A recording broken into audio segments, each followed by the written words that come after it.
And we are live. What's up, everyone? Welcome to FSP. This is episode number 128. And we got a fun show for you today because we have more speculation thanks to Jez Corden of Windows Central giving us narrowing down what the secret game from Xbox could be, and also fits into some of the early speculation that I had actually when I was on Boom Show. It was one of my first guesses when they said surprise location being in the East. And yeah, it could be some exciting things happening there next week on the Dev Direct. So we're going to kind of speculate on that some more. We're going to have some more fun talking about some other things as well. There was a new game revealed just a little bit ago that looks fucking awesome. So I want to talk about that a little bit and some other things. But I want to thank everybody for tuning into the show. Hey, audio listeners, thank all of you as well. If you like listening on Spotify or Apple Podcasts or wherever it is that you listen, thank you very much for being a part of the fun speculation community. And if you do like the show on audio, hey, leave a review. Let everybody know how to find us, because the reviews help people find us. They do. And also here on YouTube, like, share, notification bell, sub, all that stuff greatly helps us grow. I remember to do that at the beginning of the show instead of the end. Wow. Amazing. But yeah, shout out to you guys in the chat for being here, and shout out to the panel as well. Got the amazing 3-Bit joining us tonight. What's up, 3-Bit? How you doing? Doing good, man. I was saying on the last show, so I haven't had a chance to play a lot of games besides Topspin, and that game is infuriating for many reasons. You're making me So want it for some reason. I doing know the you keep opposite. trash talking it, but like you've been talking about this game so much, like I was like looking in the stores, like Topspin, how much? But then like the ones that are on sale are the bundle that includes NBA 2K25, which I already have. Yeah, I got it when they did the holiday sale. Yeah, So that's yeah. when I got it. I So missed I out. guess you wait for it to go on sale again. Um, But here's the evolution of my outrage, just for the viewers out there. So the first time I picked up Topspin, I'm like, wow, I'm gonna play this career mode. I love career modes in games, sports games. And I can't. There's like the tournament mode. I'm winning all these tournaments, but every time you win a tournament, you have to rest. You rest for like a month, and then what happens is it forces you to rest because your stamina is pretty low when you first start your tennis character. And that puts you in this perpetual state where you have to rest, and then your rank goes down. So you win a tournament, and it's pretty much useless because you have to rest right after. So I'm stuck, where I can't progress. You can play enough games where it'll give you like some points over time, but it's like your tennis rank is it won't ever go up because I win and then I have to sleep for a whole month. I win, then I sleep for a whole month. I haven't heard anyone talk about this, so I don't know. Maybe I'm just missing a button, like just skip the sleep button or or something that I'm missing. I haven't seen it. And then I was like, okay, I will buy the rank up because you can buy and skip to like level 30. I was like, all right, I'll do it. All right, I'm a sucker for microtransactions. I'm not that anti microtransaction person. I'll complain about it, but I'll still buy microtransactions. And so I did it, but I wasn't thinking to put any points into stamina. So I have the same problem as I did with level 1. I was like, "Ooh, I got a lot of points now. I'm gonna put it in power. I'm gonna put it in my serve." I'm like, "All right, all right. I'm gonna be like the next Serena. Let's go." And then as soon as I like put all the points, I was like, "Wait a minute. Dang, I should have put it in stamina because now I got to rest after each tournament, even though I'm like such a boss tennis player now." So yeah, that's my experience with Topspin.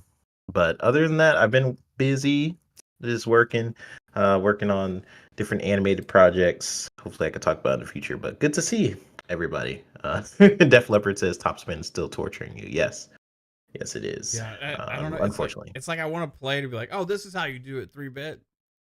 But Just to buy just a tutorial. Yeah. it's also one of the games that if you own it, you can play on the cloud, like NBA 2K25. Oh, If you cool. if you own NBA 2K25, you can play it if you have Game Pass Ultimate in the cloud, right? If you own in Top Spin, you can do that as well. So like, Cool. I didn't know that. yeah, it's Stash Gordon says it play anywhere. Not technically because it doesn't give you like dual entitlement on the PC, but it's one of the first 50 games that they launched with for the cloud ownership or game ownership via the cloud as well. And there's supposed to be more coming. And yeah, but there's like some surprisingly newer good games on there. Like I said, NBA 2K25 is on there, Dragon Quest is on there, Baldur's Gate 3 is on there too. I mean, they Oh, have some really good stuff on that list. Cyberpunk 2077 is on there, The Witcher yeah. 3. So I saw some people saying like, Xbox, it's cool that they're doing that, but big publishers are never going to support that. Well, if you look at their like first 50 games, you have newer games from some of the bigger publishers. So they're obviously on board with it, and I think it's going to continue to grow soon. That's a feature that I really like because they play really well. Um, if you have a good internet connection, anyway. Yeah. So I Yeah. like more And access to my games, man. Decado said last thing. He says no exposition matches for points, etc. Like so in the career mode, there's like three things you can do. You can train your character, which is basically like hit the tennis ball in this little area, and it's some of them are really Like a hard. highlighted area on the Yeah, court. Yeah, yeah. So like hit it in a specific yeah, spot.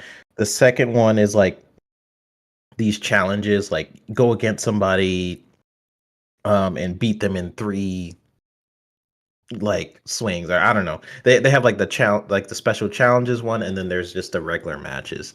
I don't really like doing those two. I don't like the training because it's freaking hard. It's harder than actual mhm. matches. And the challenges are like, I don't know. The way I like to play and the way I get satisfaction out of playing these types of games is like getting to that number one spot. So if I can't just do that, then yeah, Yeah. not for me. Feel But like being a anyways, little OP. I get it. I yeah, get it. yeah, love it. Yeah. How you doing, Fuzz? What's up, man?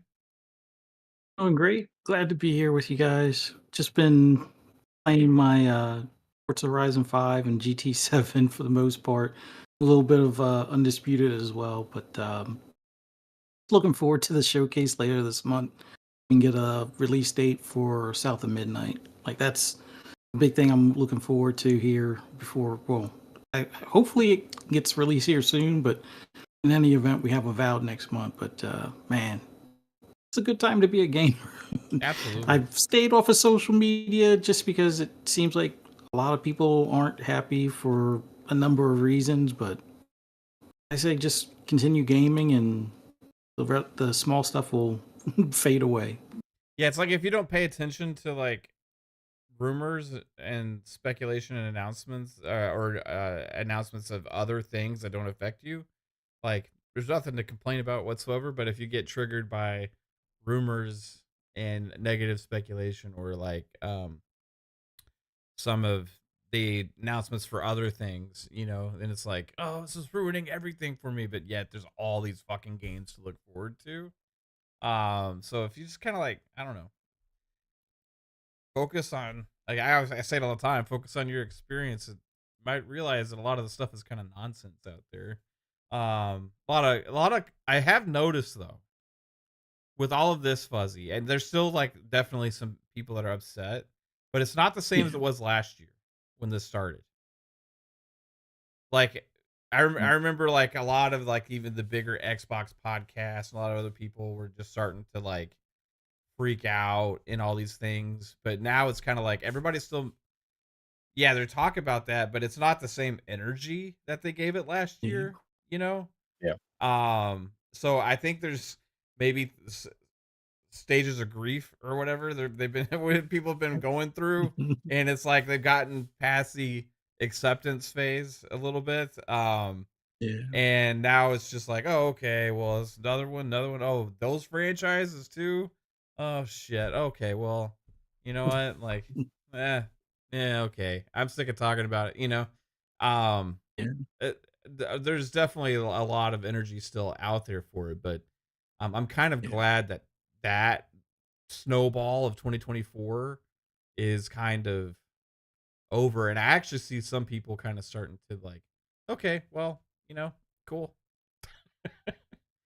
So, it's interesting how people's mindsets kind of shift and change over time.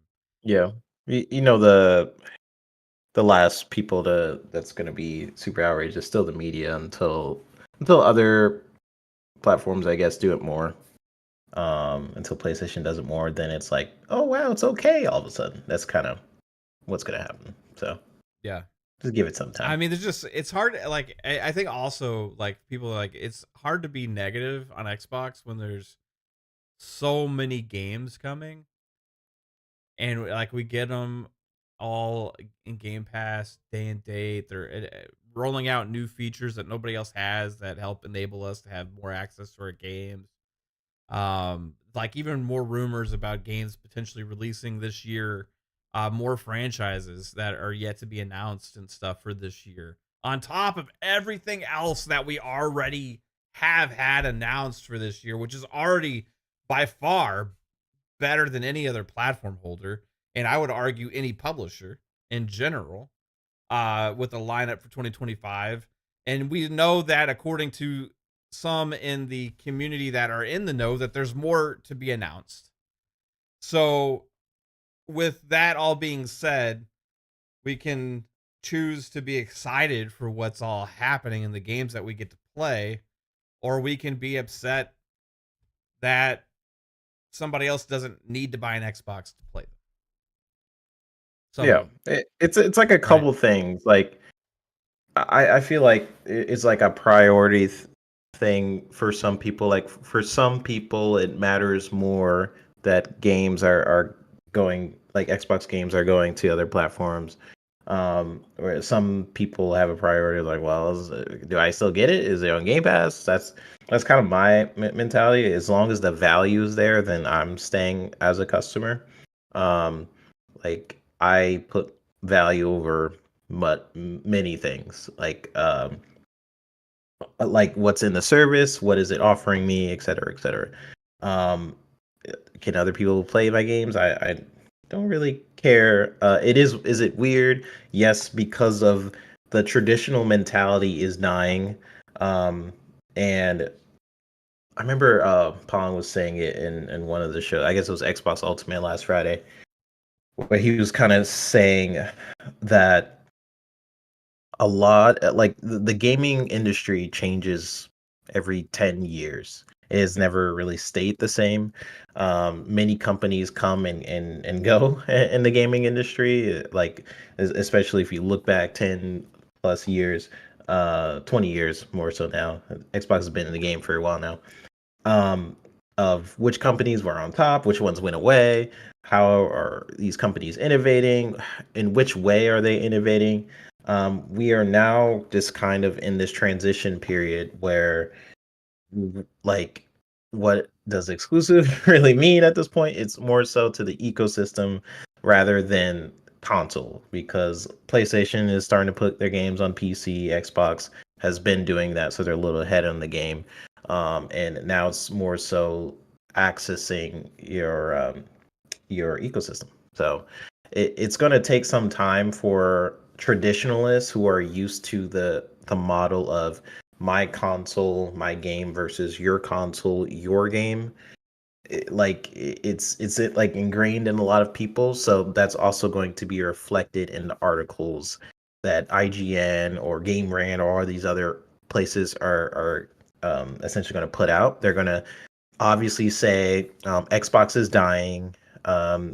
They have to put Halo on PlayStation to survive. They're going to say stuff like that, not really understanding the strategy of like, does Xbox have to do it? No, but they're getting more people. They're getting more money, which is, you know, they're you know they're businessmen. Business people are gonna go for dollars.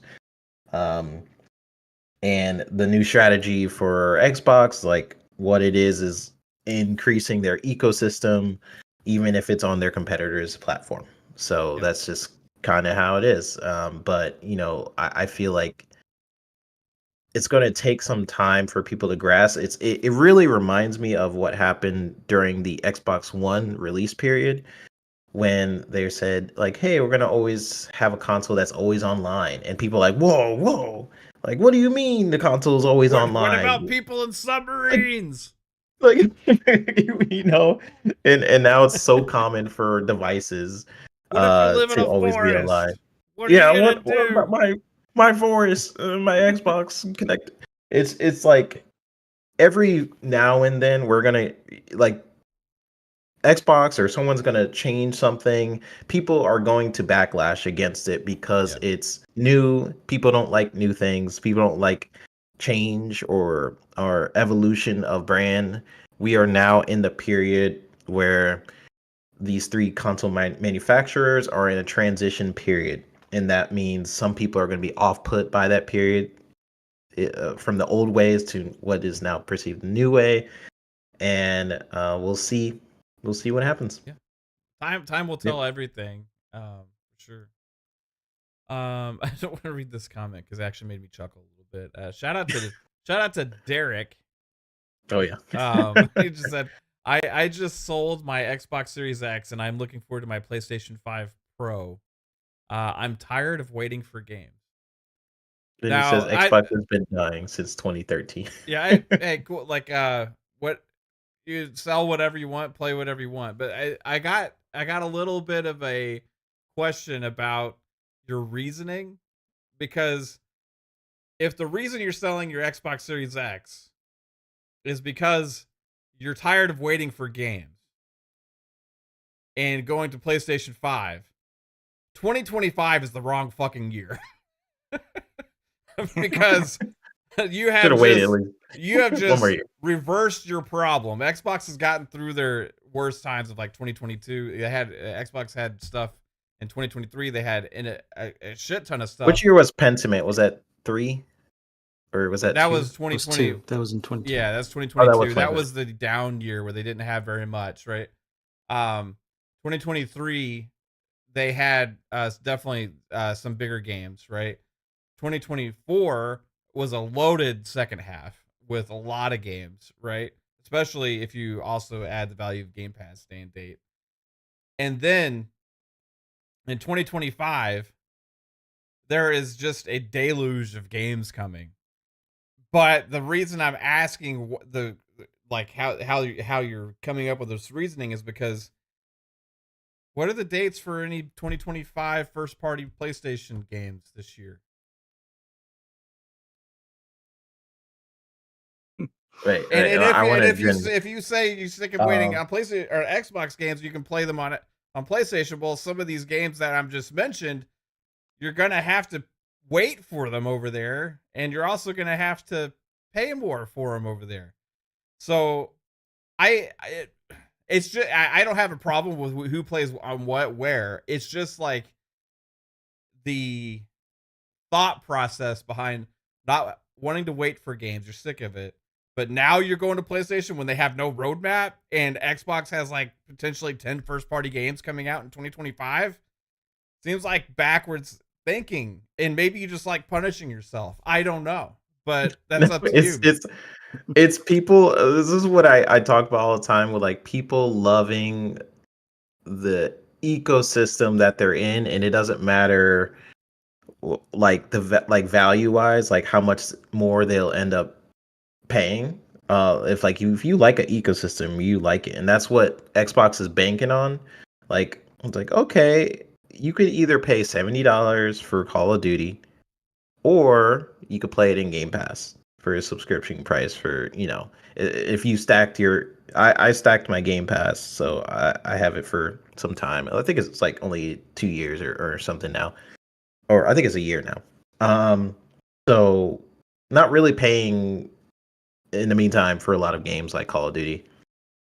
But you have people like Xbox is banking on people like that because they're like, oh well, you're not going to invest in the Xbox ecosystem anyways, so might as well get your $70 money. And it is an interesting time period when you're thinking about Sony's roadmap. Like I've been begging for Sony to really somewhat of a roadmap. But every time I ask them to, they're like, okay, here's some movies. Here's oh, you wanted smell-o-vision, right? You wanted Last of Us where you can smell it. That's what you wanted, right? Not the games. Like, oh, okay, sorry, we'll do games. Here's another remake of a remaster, or here's another one. That's what you wanted, right? Like, it's kind of crazy that people for the past 3 years have been waiting for a secret Sony showcase. Like the standards are not the same when people are saying Xbox is dead every single year. Meanwhile, they're at least pumping out stuff in Game Pass, some cadence for their first party, while Sony is just like, well, we'll have like a game like maybe by the end of the year or maybe none at all. Because we can rely on third party deals. It's just like the amount of of balance there is not there in the media of calling Sony out. Like I've for a while I've had high standards for Sony's cadence, and they have not, in my opinion, been delivering for a while. So it's just weird timing when Xbox Yeah. is like actually kind of killing it right now. Like I would understand if he said that like during the 2022 Pentiment. or something. Yeah, Yeah. Like, because we all was like, what the heck? yeah, they Really? delayed. There Pentiment? was several games that were supposed to be 2022. They got pushed out, Yeah, right? yeah. And so that left this void. In 2023 ended up having some bigger games. 2024 was first half was a little light, but the second half was absolutely filled with games. And then now 2025, like there's going to be just a deluge. Like this is what we've all been waiting for. Like the content pipeline and all the studio output is all coming to fruition on Xbox. It is all right at our fingertips. We've already been getting it like in 2024 since the second half of 2024. This is what Xbox is now, and it's going to roll into 2025. It's going to roll into 2026, 2027. But like it just the whole thing about not wanting to wait, that's been the opposite effect on the other platform where their production has slowed down on first party, right? That's why they've had to do more third party deals to fill their content pipeline. And they said themselves, what was it, 2 years ago? So they didn't have a big first tentpole type major franchise game Game player. until like sometime in 2025, and that's what was revealed with being Ghost of Yote, right? Yeah, it was So like an interesting time period around that time because they were just getting their studios. That year, it was like everything got delayed from after COVID. It was just like a lot of things kind of spiraled from that year, and it damaged Xbox in a lot of ways because people are like, see, Xbox has no games. But what a lot of what they were setting up around that time period is like finally starting to hit like the dominoes. Like a lot of the yeah, games are starting to finally come out, and it's not going to stop for some time because they are now the biggest uh publisher in gaming, yeah. right next to maybe I would say like them, maybe Tencent is Tencent maybe number one, and then it's Yeah, Xbox but right they're not there. even like forward facing, really. They, you know what I mean? Yeah. It's like they just own some companies that are publishers themselves, right? Okay. And then sorry, I can't stop picking on you here, Derek. But then he goes to say, why would I need an Xbox when you can get their games on PC? Man, well, why need any? If let me tell you, like, yeah, that's been the case for a long ass time. If for anything, if you want to play everything, get play on PC, and you can spend the money to get a high end PC, and you're golden, man. Xbox is a great deal on PC, and they'll be happy to sell you your games on PC. But what I ask is, did you already have one? Because you said you don't need one, and you just now sold your Xbox about a PlayStation 5 Pro. So why would you buy a PlayStation 5 Pro if you have a PC when PlayStation is now putting their games on PC, and they just also told you that they're going to continue to do so, and even in less of a time frame on their bigger franchises, and including their games of service games, which they have more in development than their first single player games, day and date. So if I'm just asking logical questions to these reasons You that want to people cement come up with. yourself really, then PC. Yeah, I mean it makes sense. Yeah, I mean, like, hey, yeah, you can play fucking anything. You can play all the new PlayStation games on PC. They're gonna be coming out all out on PC. Um, cool, man. Get you a PC and sell your PS5 Pro. Then you can play Xbox and PlayStation games. And you're already waiting for the PlayStation ones. You may just have to wait a few more months. Yep. So anyway, just making a case, trying to help you out, bro, because clearly you had one, right? So all right, let's move on to the Xbox Developer Direct 2025, which there's a show where we have Xbox games already in January coming to Xbox this year, and we're going to be getting some release dates probably for South of Midnight, maybe also Doom the Dark Ages. We anticipate that these games are most likely going to be in the first half of this year, as well as Clair Obscur Expedition 33, which was slated for spring of this year, which is in Game Pass day and date. But then we got more speculation about whatever this mystery game is. Now, we don't know if this is going to be a partnership deal. We don't know if it's going to be a Game Pass day and date thing. We don't know if it's going to be third party, if it's going to be a surprise first party game with a publishing agreement with some studio or whatever. We don't know any of these things. But there is more speculation to kind of narrow this down a little bit for us, right? Thank you to Jez Corden, who is in the know of whatever this game is, but chose wisely not to spoil it for us yet. He'll wait for somebody else to spoil it, then he'll talk about it. But he did help us narrow it down, which, like I said in the intro, fit with some of the speculation that I had on Boom Show last week about possibly surprise location would mean it's in the East after they named the other locations that they were going to be at. And again, to Jez Corden, I want to read this snippet from his article. His article was just breaking down a bunch of conversation about Xbox going into 2025 and also rumors and predictions for Xbox for 2025. Very good article, worth a read, as Jez Corden always does great work over there. But I'm going to read this snippet. It says Microsoft will still have some Xbox exclusives to reveal this year too. Okay, well, just that sentence alone should have you also excited. So, of course, he didn't say everything that they're revealing this year is going to be released this year, but of course, at Summer Game Showcase, they'll have some new games to reveal. Even if some of them are at least timed exclusives, enjoy waiting for those on your PlayStation. Microsoft has its Xbox Developer Direct on January 23rd with Doom the Dark Ages, South of Midnight, and Clair Obscur Expedition 33. There's also a mysterious fourth game, and I won't spoil what it is, but our sources indicate that it is a new entry in a legendary Japanese IP, which has decades of history and should make a lot of fans happy.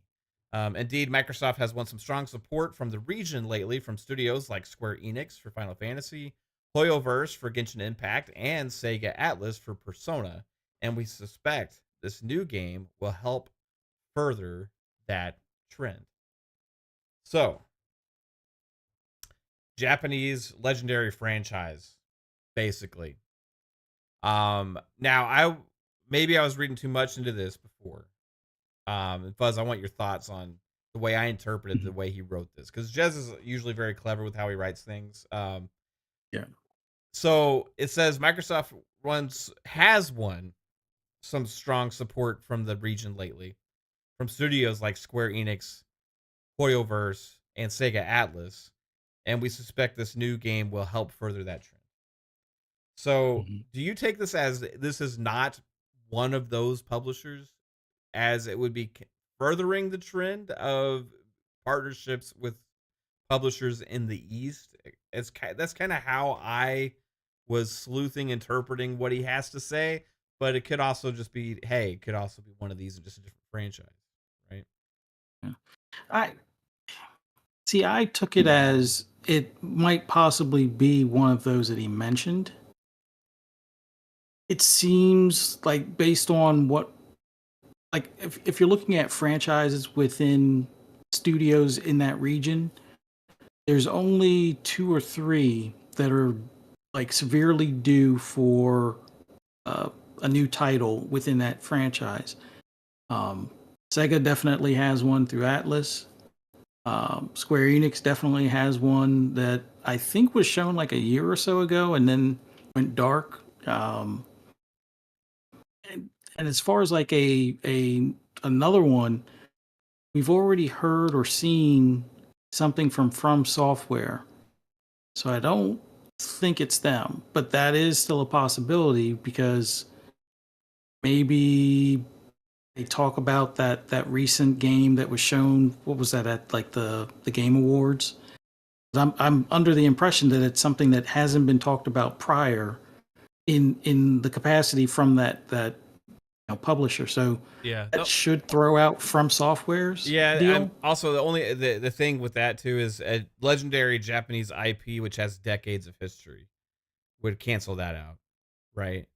Yeah. Yeah. And like honestly, like From Software in general, like they have some kind of like Armored Core or whatever, right? They have some like Mhm. older franchises, but most of the ones that they have become synonymous with is more recent franchises over the last like decade or so, Yeah. right?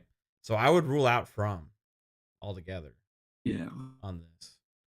So I agree with you there. Um, so you look at like who is there, right? There's Konami, right? Yeah. Capcom. Yeah. Yeah, he mentioned Sega Atlas for Persona. We speculated before what on Friday's show that maybe Persona 6 would be a possibility. Yeah. It's due for an announcement.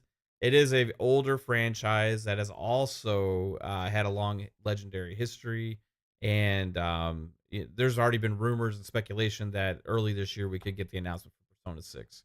So that would kind Yeah. of fit with it, right? Mhm. But is he kind of canceling it out by mentioning it already? You know what I mean?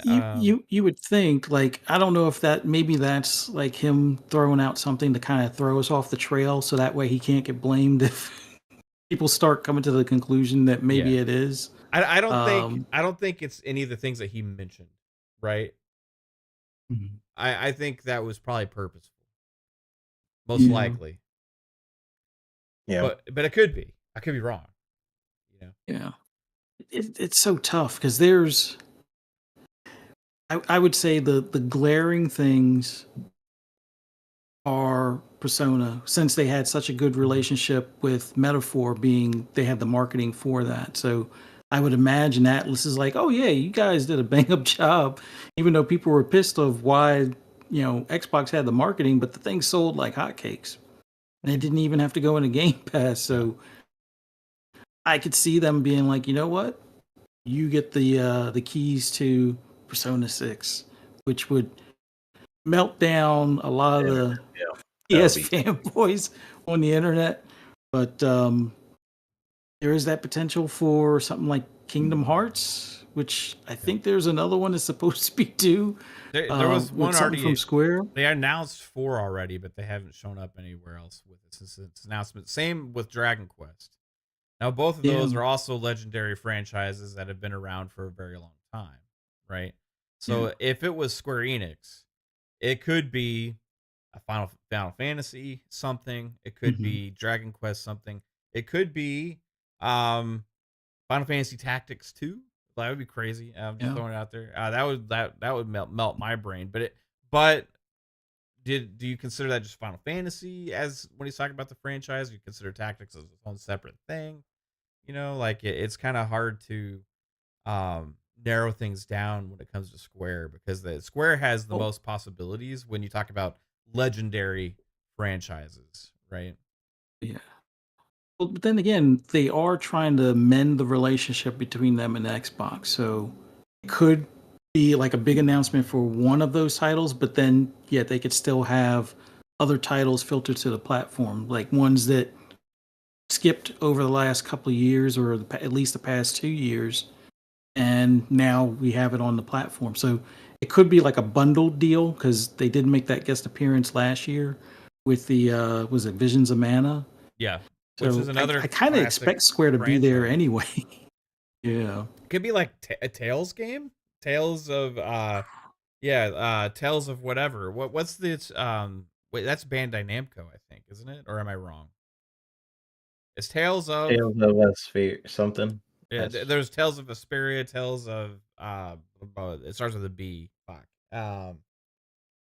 This is a franchise that is at times skipped Xbox and some at times been on Xbox. Tales of Vesperia. Yeah. The Yeah. Tales would be a candidate.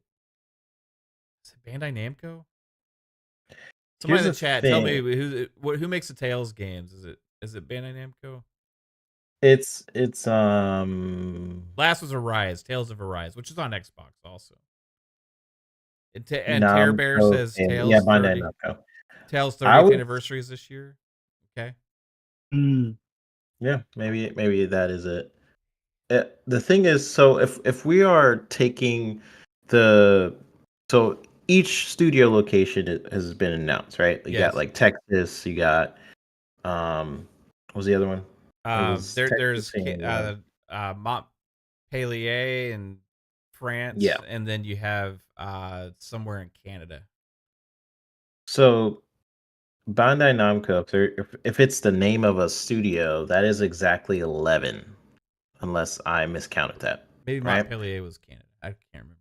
Um, so if it's Bandai Namco, if it's there's 11 question marks, It unless I fits spelled. with if you don't include the space. Bandai Namco is If 11 you letters if you don't include the Yeah, space. if you're not including the space, that would be exactly fitting that 11 question marks. Ninja Gaiden is also exactly 11. Right, which would be Koei Um, Tecmo, right? yes, which would be Mhm. Koei Tecmo. Yeah. So like I kept looking up games with exactly 11 or studios with exactly 11 as you guys were just talking, and I when I noticed Bandai Namco was exactly Yeah. 11, that could be interesting. Square Just Enix saying. is also with the space. Is Square Enix also 11? With the Yeah. space. Mhm. Yeah. Oh, So dang, of course it is. yeah, and then also this is one I discovered earlier when we were looking, but I wanted to say that the studio is probably 11 because it fits in that same area where they named the other studios.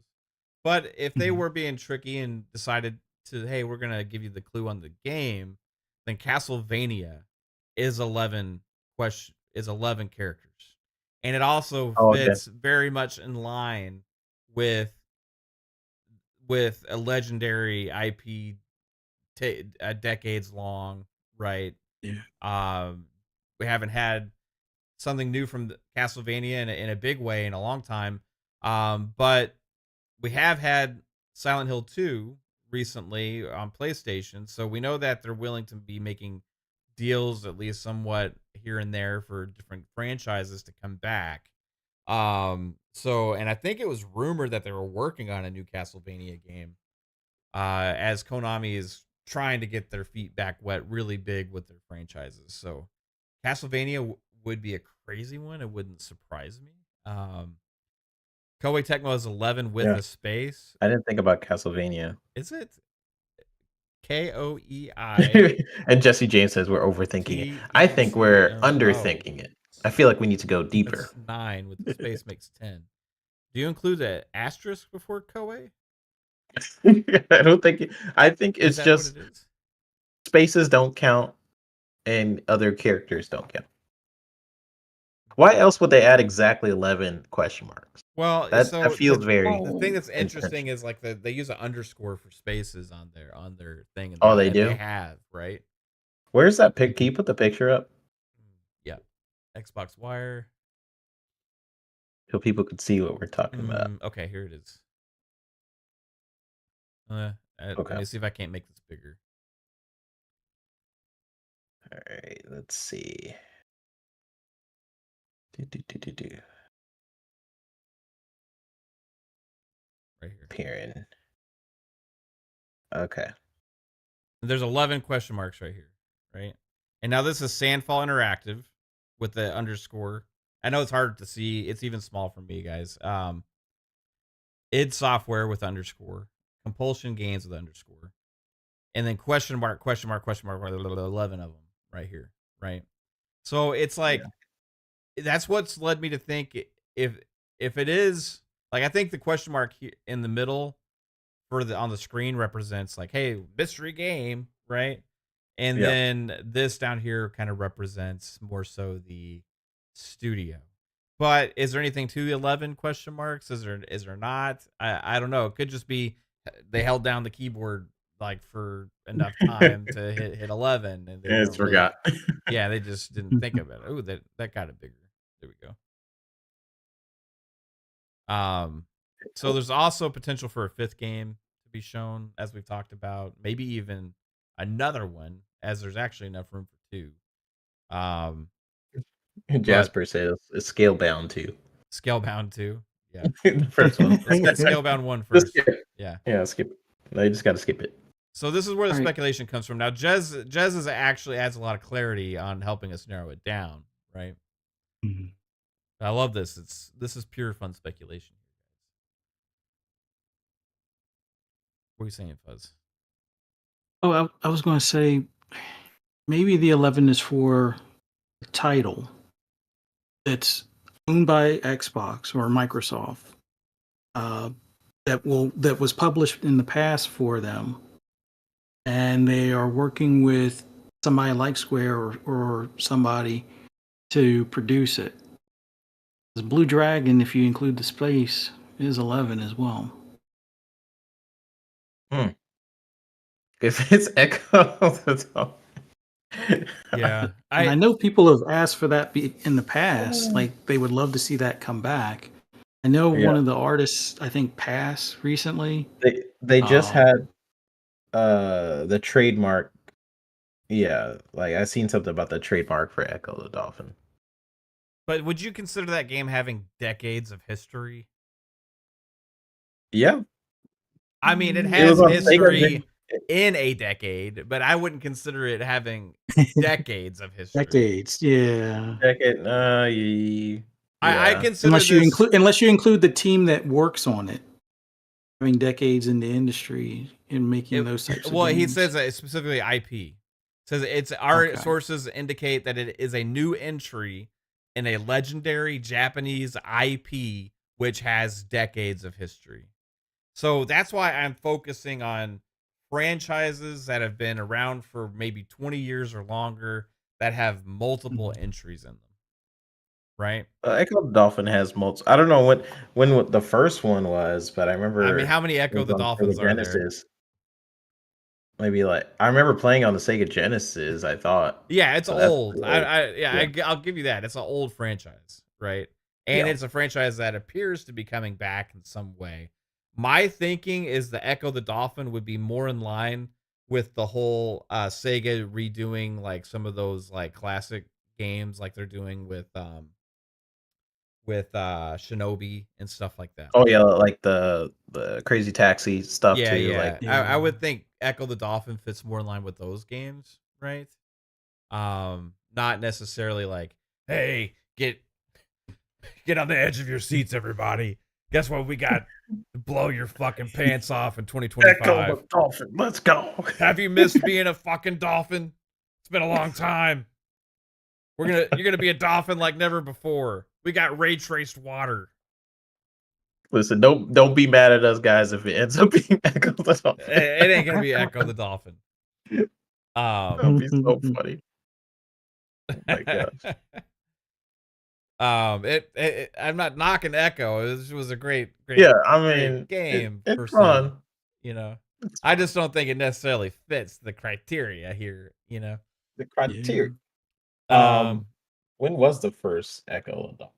Just for humor. It was like on Sega CD or something, wasn't it? I played it on the Genesis, I thought, but maybe. My experience with Echo the Dolphin is usually at electronic stores Yeah, where it was always on the fucking display unit, and I grab the controller Yeah, and swim around for a little while. I'm like, oh, 1992. this is fun. So Um, yeah. yeah, So yeah, 1992. yeah, it's definitely old enough, but I don't think it checks the Is other it boxes. legendary? Uh, the sum, like, Just so to the dolphin lovers out there. yeah. I what if it's not one of those publishers, right? That were listed. Okay, so that would leave Bandai Namco. That would leave Konami, Koei Mhm. Tecmo, right? I'm assuming it's a known publisher for having a legendary IP that's lasted decades, right? Has Ninja Gaiden been out that long? Yeah, because it was a Yeah, SNES yeah. version, right? Ninja Gaiden definitely fits, and Yeah. and Ninja Gaiden is 11 letters, right? Yeah. So like Ninja Gaiden would definitely fit. That would send shockwaves. There's already though a Ninja Gaiden game that was announced, a Metroidvania style Ninja Gaiden But game maybe that was they shown they did recently. that to make way for this one. Like people play that one, Yeah, get kind of used to cool. the Like, hey, here's a smaller game. We're coming back out with a big franchise now. yeah, So Castlevania would fit, right? Um, for Yeah. that, Resident that too, yeah. Evil would fit. A new I don't know if Resident it's That's right. 11 Evil. There is supposed to be characters, another but Resident Evil announced. What is it? Resident Evil 9 or something now? Hmm. yeah, what are Should they be the on next now? one. It'll be 9. 9? Yeah, Resident Evil would definitely fit. I don't know if it fit the amount of characters. That'd be crazy to show up here, but I guess this is a decent spot, yeah. Yeah, Resident Evil's too long for any kind of character thing, but the character thing may be Yeah. bullshit anyway, right? So, Yeah, I um, mean, we're just using the question marks. yeah. It is weird as 11 question marks, but that could So I could see those animating. let's Yeah. go through the publishers, right? That we think it Okay. could be. Okay. Go So Sega first. we'll go Sega Atlas of the Persona, right? Yeah. Persona. Obvious Yeah. choice. Um, I would say Yeah. Shinobi, but I would say like it kind of doesn't have necessarily the decades of history of. I mean, it was older and it was a successful Mhm. IP back in the day, but hasn't been anything in it in forever. You know. Hmm. Yeah. What about Um, Crazy Taxi being here? Well, I guess that's already it hasn't been announced, yes. right? This game's not announced. It's like two things, right? This game's not announced, but Japanese Victor developer. Allenstein says Panzer Dragoon. Ooh. That's a good one. Oh, that's a good one. That's definitely a good one. Before I get too behind, I want to get to these super chats real quick and we'll keep going. Yep. Earlier, 5 gifted fun speculation memberships. Choo choo motherfuckers. Appreciate you. Spartan661 for the 5 gifted. Congrats to anybody who got one of those. Choo choo! Choo choo! Choo All right. Appreciate you, bro. 100%. We also got see RC Polygons member for 1 month says clearly the surprise is Xbox buying Sega. That would be absolutely crazy if that was the case. So then Brett Bingham with the $2 super chat says Bandai Namco is making a new Pac-Man game, Mav. Brand new Pac-Man game. Now, would that like Yeah. that would I mean could happen for sure. No, it's happening. Unless it's some crazy ass Pac-Man game, I don't think that would be something they would be at this thing, but you never know. It's, It was at that other show, that Pac-Man Castlevania type game, oh yeah. I remember that. which I was surprised that they're using the Pac-Man IP to make like a hash and slash whatever dungeon game that was. So Victor also says Fantasy Star, like a maybe like a traditional JRPG, not like not continuing Fantasy Star Online, the latest one. Maybe going back to a regular Fantasy Star. That'd be crazy. A Star Ocean is another one that Yeah. they have. STAROCEAN doesn't fit, but anyway, Star Ocean would be one. What are some more? Crimson Skies. Crimson Skies. Are these That all was Sega? no Crimson Skies was published by Xbox. Okay. Yeah, that was Fasta Studios. Shining Force. That'll get some people Yeah. excited and happy. Yeah. Good one, negative. Power I'm Stone. trying to. It's hard to keep track per publisher. The Power Stone, I wouldn't necessarily say is like decades of history though. If you do like Dino Crisis, the internet is on fire. Dino Crisis. Yeah. Capcom. That's Capcom though, so we're skipping. Yeah, Sega true. and Atlas. Yeah. Sorry. Fuzzy Tomatoes is Final Fantasy Tactics. We'll get to Square in a little bit, but if that one happens, I'm gonna spontaneously combust. Let's try to go by publisher. So Sega, Persona for me. What are some more classic Sega franchises with decades of history? Shenmue. Shenmue is such a weird one. Well, was that published by Sega or was it just on the Dreamcast? I can't remember. It was published by Sega, I thought. No, maybe I don't remember. I know the sequel was only on PlayStation. I never even. I'm talking about the third one. I mean, yeah. Yeah, is that a Sega game? I assume so because he was like in Virtual Fighter or something, or like as a special character. Or maybe that was just a deal thing. Shenmue. Oh, so it's just. Oh, they don't own Shenmue. But Jet Set Radio, or is that part of? Are they doing a new Jet Set Radio with part of their? Oh, no, Sega does that collection. I think that's part of the super game thing that they're doing. Okay.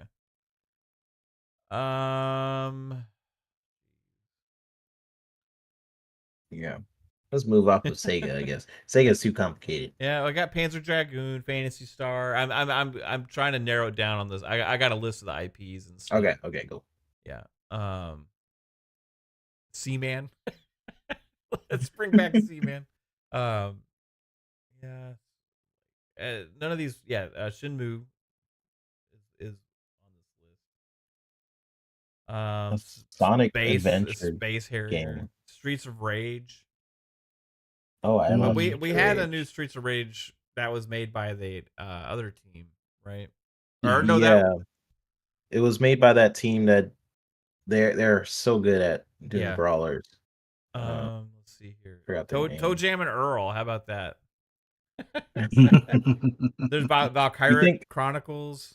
Do you think a new Sonic game? I guess that wouldn't be here. No. Virtua Tennis to compete with your Top Spin. I would buy that in a heartbeat. We already know they're making Virtua Fighter. Yeah. So that's pretty early. Yeah, they have new Outrun. Yeah, that'd be cool. Trying to go against Forza. All right, so those are those ones, right? So yep. What if it's not okay? So I want to get back to his wording because again, he's very specific sometimes with how he words things. Achievement Hunters just deleted his entire channel. Who's that? Because is that the Rooster Teeth? He says it's a new entry in a legendary Japanese IP which has decades of history. New entry. I'm assuming he does mean a gaming IP. Because, like, what if it was like a Japanese IP that has decades of history and it's a new entry in that, but it's not necessarily known for gaming? Also, like, it could be like a Dragon Ball or like, you know, something like that, you know. For the decade, they're a legendary IP. Yeah. A new entry in a legendary Japanese IP which has decades of history. Oh, so like Dragon Ball, One Piece. This is if it's not related to. Yeah. If it's not related to a specific gaming IP, it could. You know, there's tons of these IPs that we know of and think of that have had long histories that have had lots of video games made on them, right? So could be that realm. Also, it's very hard to narrow down. What if they made like a Ghost in the Shell game? That'd be sick. That'd be pretty cool. That would be sick. That's a legendary IP. Make it happen, somebody. Okay, so let's move on to Capcom. All right, Capcom. Now, Dead Rising. Yeah. Lost Planet. Yep. Yep. You have Mega Man. Mega Man. Yep, Mega Man. Asura's Wrath. Marvel vs. Capcom. Dino Crisis, which would be again insane if they did. Beautiful Joe. Would you say that has decades of history though? Because it got like what, 1 or 2 games maybe. Yeah, One. Maybe people only really one. liked it. It was, when did it come out? It was on the GameCube when I played it. Resident Evil, I would easily fit with this, right? Yeah. 2003. So we already got a new Onimusha announcement. Yep. Yeah. It wouldn't be Street Fighter. Force One says Devil May Cry. Devil May Cry. Oh, yeah. That's a good When one. did Devil May Cry 5 come out? That was around 2020. It was just before the Xbox One X, if I'm not mistaken. It came out 2019. You said Devil May Cry, Brett? That's It's a about good time one. for another one. So. Oh, you said it. Sorry, Brett. You said it first. Psycho's like thinking this is 100% gonna be Dragon Quest. We'll get to Square in a bit, but yeah, man, it's like. Oh, and Decado said it too. Sorry. I mean, they have Breath of Fire, classic franchise from Capcom. I mean, Capcom's got a lot that's kind of like they could bring back. Let's bring back Ace Attorney. Let's go. A Dino Crisis would be a huge one because people have been clamoring for that for a long time. Yeah, that's like that Half-Life game at this point, like Half-Life 3. Like people really want that game. Yeah. But it could be, Resident Evil would make a lot of sense too, you know? Yeah. I have a feeling like, I don't know, like would that Resident Evil be at like Dev Direct, or they would save that for like a summer showcase? I don't know. That's a big announcement anytime a Resident Evil. That is a big one. But I'm obliged to think at least Persona, if we're going back to Sega, would show up at a Dev Direct. Yeah. But Capcom, I'm not sure how good of a relationship they have with Xbox. I'm sure they want to kind of make up for what they did with Street Fighter, doing the exclusive Street Fighter and not selling as well, and be like, okay, maybe we need to rekindle some will there. But I don't know. They have a pretty good relationship because they gave them some of their experimental games for Game Pass day and date and stuff like that. Yeah. Oh yeah. Exo Prime. And they've always put their stuff on Game Pass. It's not like years later, still not in Game Pass like some other publishers. So they trust Game Pass enough to put stuff there. And Monster Hunter did extremely well on Xbox. That was like the one game that they were like, oh yeah, we'll try it over there, and it had really great results. But Resident Evil, I could see. I know someone in the chat may mention that PlayStation had like most of the marketing with them, but I could have sworn 7 was marketed for Xbox or with Xbox. For which game? I remember buying 7. That was the one when they went back to first person. Oh, Resident Evil 7? Oh yeah, Biohazard. I don't know. Yeah, I don't know. Maybe that's my like. I have a hard time playing that one, man. I feel too claustrophobic. There's somebody chasing me all the time, walking around. 7 made me paranoid as hey. I think it was 7. Was it 7 or 6? 7, yeah. That can make me Yeah, I paranoid. mean, Future Generation says like Persona 6 exclusive to Xbox. That would blow the internet up. yeah, that But ain't I'm fine. happening either. Persona 6 ain't Yeah, gonna be exclusive to that would Xbox. just dominate the other. You wouldn't even know anything about Doom anymore, or the other game. It would just be like Persona 6 exclusive. Um, yeah, I don't know. For Capcom, it's kind of tricky. Like if Devil May Cry, it's been a decent amount of time since the last Devil May Cry. I don't know what the team who works on Devil May Cry is working on. Like if they're working on, I don't know how they split their teams at Capcom. I'm not really familiar with Capcom's team structure, but if they have been working on the next Devil May Cry since the last one, it's a decent amount of development time. So could show up here. If we're going team by team, and I'm picking like one per studio, I I maybe want to say I'll say maybe Devil May Cry for Capcom and Persona 6 for Sega. Okay. If it's if we're doing that for Sega, Like one per studio. oh man, for Yeah. Sega, I'll say Persona 6. Yeah. Yeah. For Capcom, I'll go Dino Crisis. Dino Crisis. Heck yeah. That would be big. That would be crazy. Dino Crisis, Power Stone. What about So what about Koei Tecmo? Koei Okay, so Tecmo. how Is about that this the one? same team as Bandai? Are they also No, Bandai? no. Completely different? Okay. Yeah, they have like the Ninja Gaiden, but Dead or Alive. Oh, What if Dead Yeah. or Alive comes back here? They, as long okay. as You're it has the boob physics. right. I mean, Dead or Alive is my favorite. I would it hope that comes back. Dead or Alive 5 didn't do as well, right? Yeah.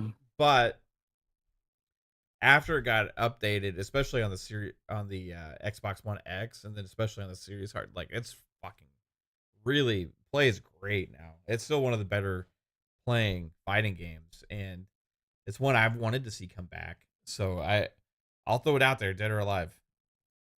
Um, I would like to see that. they have Fatal Frame, Sure. Ninja Gaiden would obviously fit this. Would be that Ninja. I Yeah. knew Ninja Gaiden like a big one, like that would make a lot of people extremely happy. There's already Yeah, I another would. Ninja Gaiden game coming, but Do you think it goes like third person or first person kind of deal? Like, which would you rather see? oh, for Ninja Gaiden, Yeah. not first person. I mean, I would like I would want like the Tomonobu Itagaki style Ninja Gaidens, Okay. right? Like on the original Xbox. And Ninja Yeah. Gaiden had a history with Xbox being a prominent franchise on it, right? Mhm. I can't remember if some of them were exclusive or at least at launch or something, but I remember were kind of synonymous with Xbox on the original Xbox. Yeah, I think it was exclusive for a while, if I'm not mistaken, like the first Ninja Gaiden or something. I know it's Something where happened I there. played them, Yeah. you know. Yeah. And yeah, that would be awesome to see a brand new one like in that vein.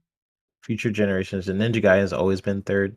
I could have swore for maybe they just had marketing rights or something, because I've always associated Ninja Gaiden with Xbox for some reason. I don't know why. So maybe I just forgot. I know the original Ninja Gaiden was like, if we're talking like 2D, was like on the SNES or something like that. But um yeah, Ninja I Gaiden don't 1 know. and 2 I were thought it was exclusive, Future Generation says. Yeah. I don't remember okay. I like once I got my Xbox, that's all I really paid attention to. So it was like Okay.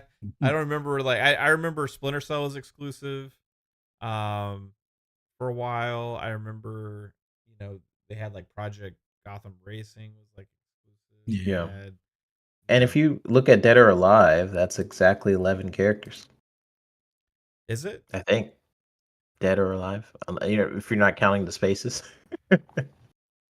I think it says exactly 11 So unless I counted that wrong. Koei Tecmo is also Dynasty Warriors, but we already have Dynasty Warriors Origins. I think that maybe did that come out today, or it's like this It's week? definitely coming this week, Right. this gaming week. Friday. This Friday. No, yeah, this Friday. They have Fatal Frame. They don't have as many, like, I would say, like, historic franchises. There's one called Romance of the Three Kingdoms. I'm familiar with that. It was an old tactic style RPG. One Piece they have. Mhm. So like that falls in line with the other speculation that we had, right? Gotta pick one. If I gotta pick one out of this group, I'm going with fuck me. That are alive. Yeah, well, it's either that or Ninja Gaiden, right? But because we're already getting a Ninja Gaiden game, I'm gonna say Dead or Alive. Fuck yeah, bring it back. Let's go.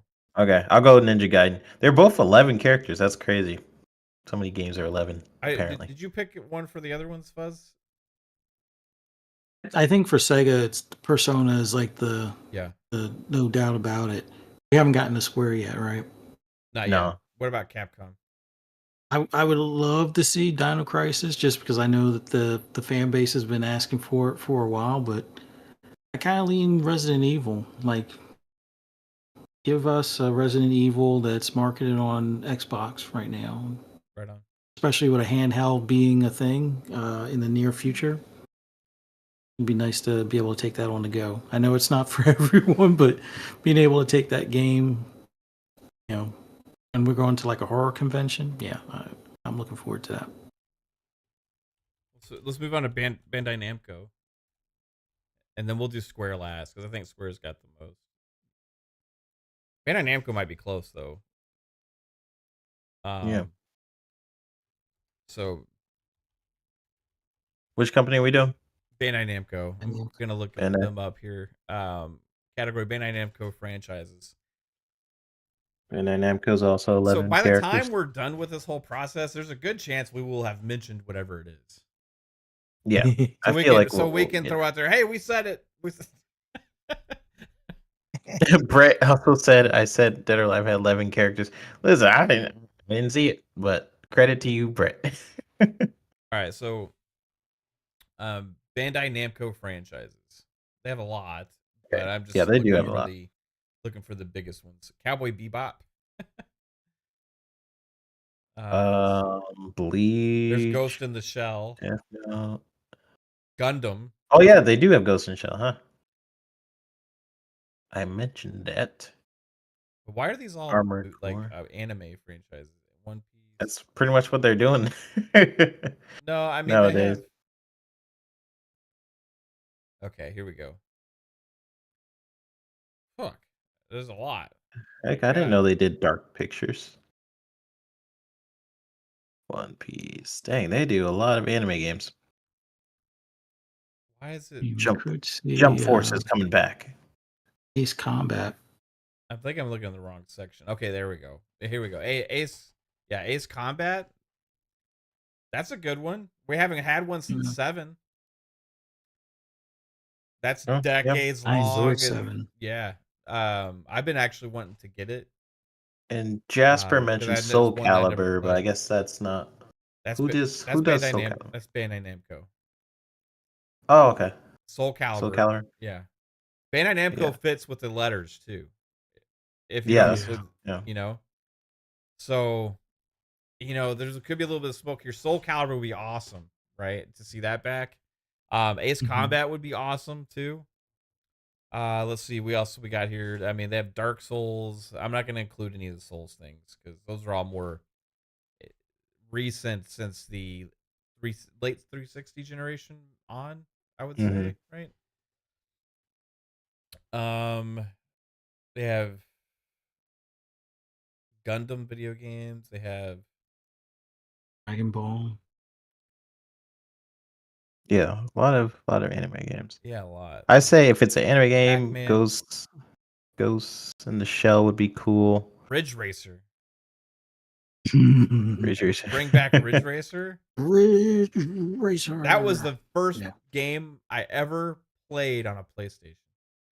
I had opened the PlayStation 1, right? The original PlayStation. I think I got it for a birthday or something. I can't remember, right? And it included like a disc of like multiple games to try out, right? And Ridge Racer was there, and I booted it up, and that was the first time I ever experienced like 3D graphics on a fucking racing game. And like you hear Ridge Racer, like, and it was like, oh my god, this is fucking awesome, man. Ridge Racer needs to come back somehow. I think my first PlayStation game was Galaga, but it was like Tekken had Galaga inside of it. If you guys remember that, Your first it was like PlayStation game Tekken was and an old Galaga. ass fucking arcade game. It was. It's like if you did something special in the menu, you played Galaga. So I would just play Galaga through Tekken. I don't remember exactly how it happened, but there was some way to play Galaga through Tekken, and I always did that for some reason.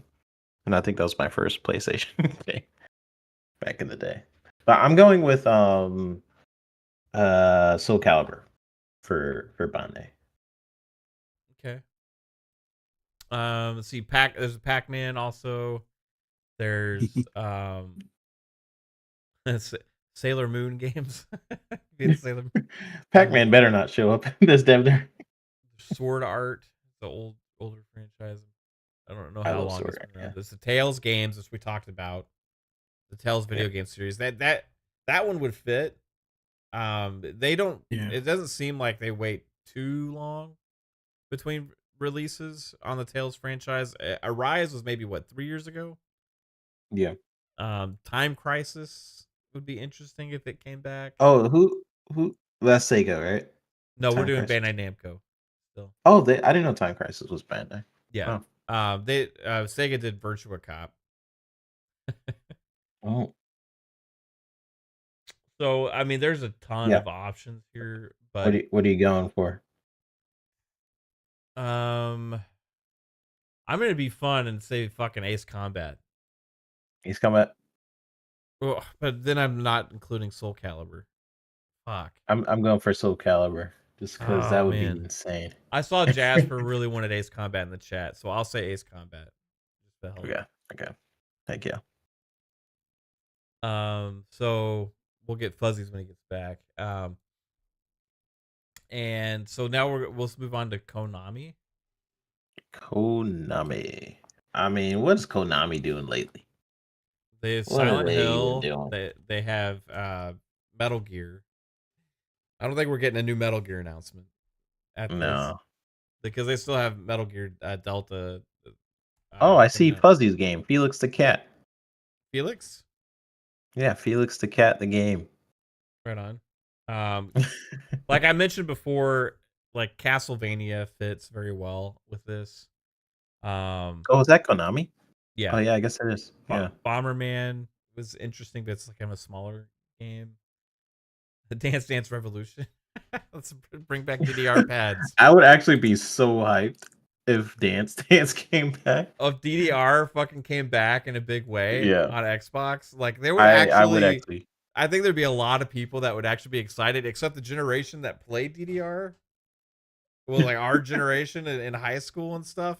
We're all like fucking old and fat and out of shape, and like our joints hurt. Like our joints hurt now. So I don't know how many of us are gonna be getting up and fucking Just get that railing, attachment, so you can lean on it when you do the. Dude, I would be hyped. Yeah, Dance jump Dance. on my fucking knee, man. Like, oh, Can I get the Gotta extra get that padding achievement. edition? Yeah. Elderly edition for DDR. Let's see. They got a Bloody Roar. Ooh, Bloody Roar. Contra.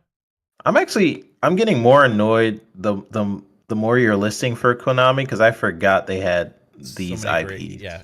How about a new Frogger in 2025? I play it. Got Gradius. There's Metal Gear, obviously. Pro Evolution Soccer is not gonna be that. Silent Hill. I mean, we just got Silent Hill 2.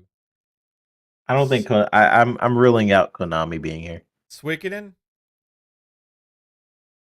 Suikoden. That's Some people would be looking forward to it. Oh yeah. Chris Jones might spontaneously combust on that one. Yu-Gi-Oh! And Zone of the Enders. Yeah, I'm saying this whole studio won't be there. That's my vote. Okay, I'm gonna say Castlevania Okay. would be my pick for That's a good one. Koei Tecmo. What do you say, Fuzz? For Konami, Yeah, Konami, not Koei. Yeah, I have to look it up. They have like Bomberman, Silent Hill, Metal Gear, Yu-Gi-Oh. I hope it's not Bomberman. I remember that in the arcade when I was a little kid. Bomberman on grocery store GameCube across the was street. fucking awesome. Yeah, I love it Bomberman. looked awesome back then, but like Yeah, to look back at it now, it's like, yeah, that I wouldn't want. I got in like almost fist fights with my friends playing Bomberman on the GameCube. They got Felix the Cat on here. That's your game, Fuzz? I see Felix. Felix the Cat. I'm just saying. Didn't know Konami did that or owned the rights. Contra. Contra would be pretty cool. I forget who used to do Ikari Warriors, but Contra, like a side scroll shoot 'em up kind of thing. Yeah, let me check something here. Zone of the Enders was a big franchise back in the day for a while. Zone of the Enders. Yeah, that was another Kojima game. Yeah. I never actually played that one. Great. Fun. Did he do that before Metal Gear? Or I guess that was during Metal Gear 1 or 2? I think it was like between. Or maybe. Yeah. I can't remember. Yeah. Sure. Yeah, I'll stick to no Konami here.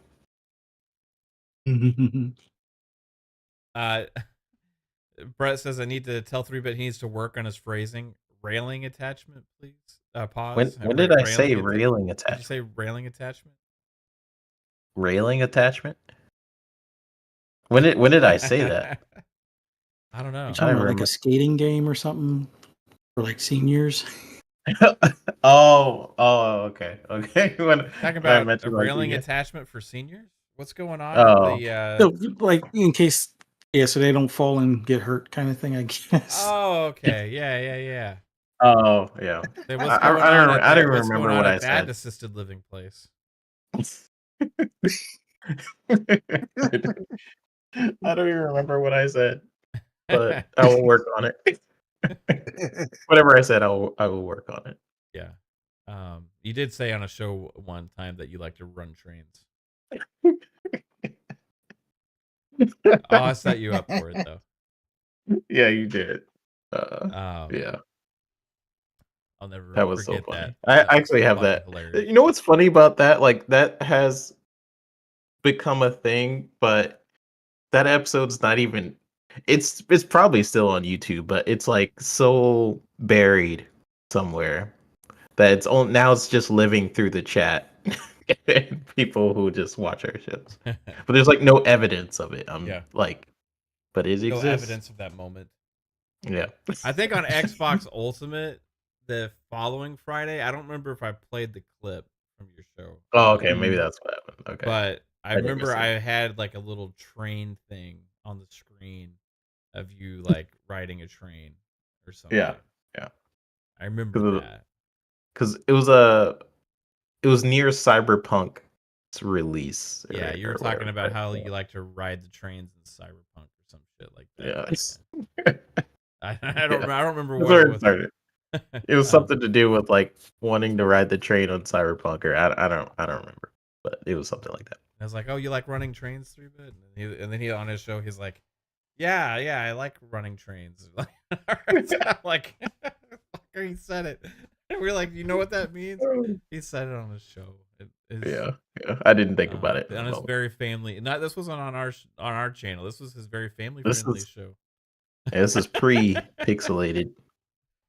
Anyway, all right. So Anyways, let's move on to Square. let's do it. Square Enix It's Square. franchises. Obvious I mean, one is Final Fantasy showing up and blowing people's minds. I think Square is more likely to be here than the others, just because. they did it last year with Visions of Mana, right? That was a new Yeah. entry in a classic legendary franchise. Like this is like almost the same scenario that happened last year, right? Yeah. So I feel like they got a good chance of being here. So we'll start with that. But I think Final Fantasy could show up. That would be a good one. Now, which one? I don't know. Well, it's a new entry. So New it wouldn't entry. be one of the Oh, other ones so that are non. released. Yeah, it's gonna be a new entry. Oh, I forgot that was the part of So the thing. if it's Okay. Final So new entry. Fantasy, it's Final Fantasy something that we've never heard of, or Oh. Final Fantasy 17. It's too early to announce that, but it's some Final Fantasy something else, right? Okay, so I take it back. No Final Fantasy then. Let me look at what Square got. What does Square Enix got? They have Dragon Quest, but Dragon Quest 12, Yeah. as has been pointed out in our DMs, Psycho sold that this is gonna be Dragon Quest 12, but Dragon Quest 12 has technically been announced with the splash screen. So, but I would say that this could still be that because the surprise could be that it's here. It didn't necessarily. I don't know if it said on his language on the Xbox Wires language either that it has to be something that's never been announced before. Let me see what it says exactly. Something that's never. So I keep forgetting. So we're looking at two things: Japanese franchise and something that hasn't been announced. So it says visit a surprise location to see another studio's brand new game. Brand new game. So they didn't necessarily say that whatever we're seeing here has not been announced yet, which leaves open. Who said that? I thought someone said. I think that's how we all read it. I may have read it that way. Yeah. Oh, okay. But technically, that's not what their phrasing says on their announcement, right? So it could be something that has been announced, but it's still going to be a brand new entry into whatever franchise this is, which would leave the door open for Dragon Quest 12, and it would leave the door open for Kingdom Hearts 4. Antonio says Aaron Greenberg said unannounced. Is that where we got it from? Maybe. Did Aaron Greenberg say unannounced? I think he did, yeah. Okay. Oh, okay. Aaron, yeah. So if that's do you think he would possibly not know if it was announced or not? Well, I don't know. I'm just curious. I'm sure he knows. He's like, oh, we got the Dragon Quest 12 announcement, or we got the Kingdom Hearts 4 announcement. Oh yeah, Like, he could be. Just hypothetical. Especially if it's a Japanese game, he could be a little confused there. I could see it. You would think he would know, but just saying like making a tweet like that, it's sometimes can be a little easy to not necessarily say exactly 100% what you mean, as opposed to like the actual post here, right, on the website. So I would say that most likely it's unannounced. But just because I'm looking at the official post in their language, I'm going to leave the door slightly cracked for Dragon Quest 12 and Kingdom Hearts. Just a peek. Right. Just slightly cracked. In case Aaron Greenberg mistyped. Or like just I was like, "Oh yeah, I should have been more clear," like or something like that, right? It's unannounced on an Xbox stage. Yeah. So Square Enix. Square. Got ActRaiser. Square is harder. Yeah, for some reason. ActRaiser. You got Bushido Blade. Yeah, that'd be sick. Dragon Quest, obviously. Dungeon Siege, which was a great RPG franchise back in the day. Kingdom Hearts, which they Fighting already kind of Force, already did. Front Mission, Final Fantasy. Oh, Fighting Force comes back. I love Fighting Force, man. But that's not a legendary IP. That is not a legendary IP. But it's legendary to me in my heart. They own So Jesus. maybe They one own day. there's Wait, what? Jesus 1 and 2 from 1987 and 1991, a visual novel adventure game called Jesus. Oh shoot. Yeah. They got two of them. We got a sequel. Man.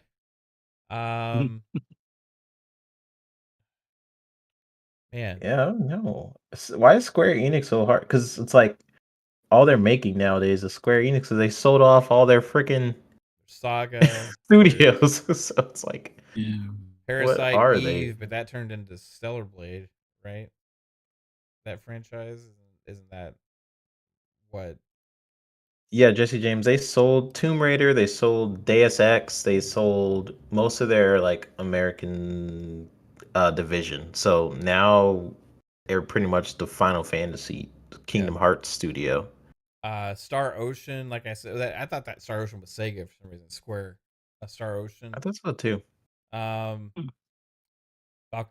Profile. Jeez, man. Honestly, they don't have as much as I thought. I mean, Yeah, what the heck? Final What Fantasy, Kingdom just made me Hearts, realize. and But Mana was an older franchise. Mana. Yeah. Yeah, it is for sure, but it's not. Square actually. Yeah, there it is, Mana. Right. Square's like Only have a few really to catalog choose is from short. here. I thought they would have the most, but yeah, as far as legendary franchises, they don't have. They sold off all their other ones. That was a dumb thing to do. Now that I'm actually looking at the list of like what Square has, Yeah, they should not have sold off Tomb Raider. they have like the Bravely games, like Bravely Default 2, but those aren't decades long, right? No. Bushido Blade goes back to 97, 98, but that doesn't have decades long history because I just had those two, right? I would love a new Bushido Blade. Yeah, that'd be sick. That was like my favorite PS1 game. Or was it PS3? I can't remember. Yeah, people are mentioning Tactics and someone else said who else said Lost Odyssey and Phantasy Star. There's like Ogre, the Ogre franchise, like they had Tactics Ogre and stuff like that, right? They had a new the Ogre Tactics remaster on PlayStation last year. Man, I'm gonna have to say honestly, if it's this, I think it's probably got to be something Final Fantasy, unless it's one of the other ones with the door cracked. Then I'll roll with Psycho's Dragon Quest 12, right? Yeah. Man, Psycho might be on to something with this one. But, if it's a new Final Fantasy Tactics game, I like as a new one, I will personally explode. Antonio Newman says, "I'm telling you, Final Fantasy 9 remake, but that's not a brand new game." Yeah. And a legendary franchise. That would be a remake of a legendary game, right? Jesse said, "What if Jez is trying to throw a software trailer and it's no longer a Japanese-owned game?" Then we have to start this list all over. Oh God, but, yeah. but let's just assume it's a Japanese IP, because I think before we knew it was Japanese IP, I mentioned the Wu-Tang game would be cool to see, and how the CEO of Brass Lion Entertainment was meeting up with like Rod Ferguson and a couple of Xbox executives like a couple weeks ago. So I was like, "Ooh, that could be something," but maybe he is. I don't know. I mean, most likely it's gonna be like a franchise that's been ongoing for all this time, right? And we're just like the latest one, right? So like a Resident Evil, Persona, you know, something like that. I would love for kind of a dormant franchise to come back, but I think it's going to be one that we've been seeing more of. Like again, Tales of makes a lot of If it sense. was a Final Fantasy, what would meet the requirement? If it was Final Fantasy, Yeah. then I mean, you're on mute, Fuzzy. It would have to be Final Fantasy 17. Oh, 17? Brand new on this stage? I think it's way too soon for them to even think about talking about a 17. Yeah. Yeah, or So probably not. Final Fantasy Tactics 2, or Yeah. because like you could say Final Fantasy is the legendary IP, right? Yeah. So you could. There's lots of offshoots of Final Fantasy. Like they had one a couple years back that was the just pure action game. Was it Stranger's Paradise or whatever? Is that what it's called? So you could have like a Final Fantasy something like that. Psychonauts is all in on Dragon Quest 12. It could be Dragon Quest something else too. They've had several different kinds of Dragon Quest games. You get Dragon Quest Builders 3. Mm. Who knows, right? Like it could be anything in any of these franchises. Yeah. I'm leaning towards Dragon Quest now that I'm seeing what they actually own. And it's not as much as it's actually like coming to the realization that Square Enix does not have a lot of like IP anymore. Yeah. Or ones I'm interested in anyways. We're getting foam stars. Foam Star is now exclusive to Xbox. Like, take that, Sony. So again, again to Jez's words, which I think is the most, because he's trying to hint to us without giving it away, is a new entry in a legendary Japanese IP, which has decades of history, and should make a lot of fans happy. So, okay. Well, I mean, I guarantee you almost one thing. We've probably mentioned it. We probably have, yeah. I mean, there's a lot that we probably haven't mentioned, but more than likely, we've probably mentioned whatever this is. So we have whatever that is. Also, is slated for 2025. I'm gonna cross my fingers that it's a Game Pass deal, just because I like saving money. But if it's not, it'll still be cool to see some kind of announcement. Yeah, I love when they do like all these are available in Game Pass, or to an extent, as much as possible. For some reason, I'm leaning towards Bandai Namco being the one. Yeah, me too. I think Ninja Gaiden makes. Well, is that Ninja Gaiden, or that's Koei, right? Koei Tecmo is Ninja Gaiden. I think Ninja Gaiden will be there. You think Ninja Gaiden? Yeah.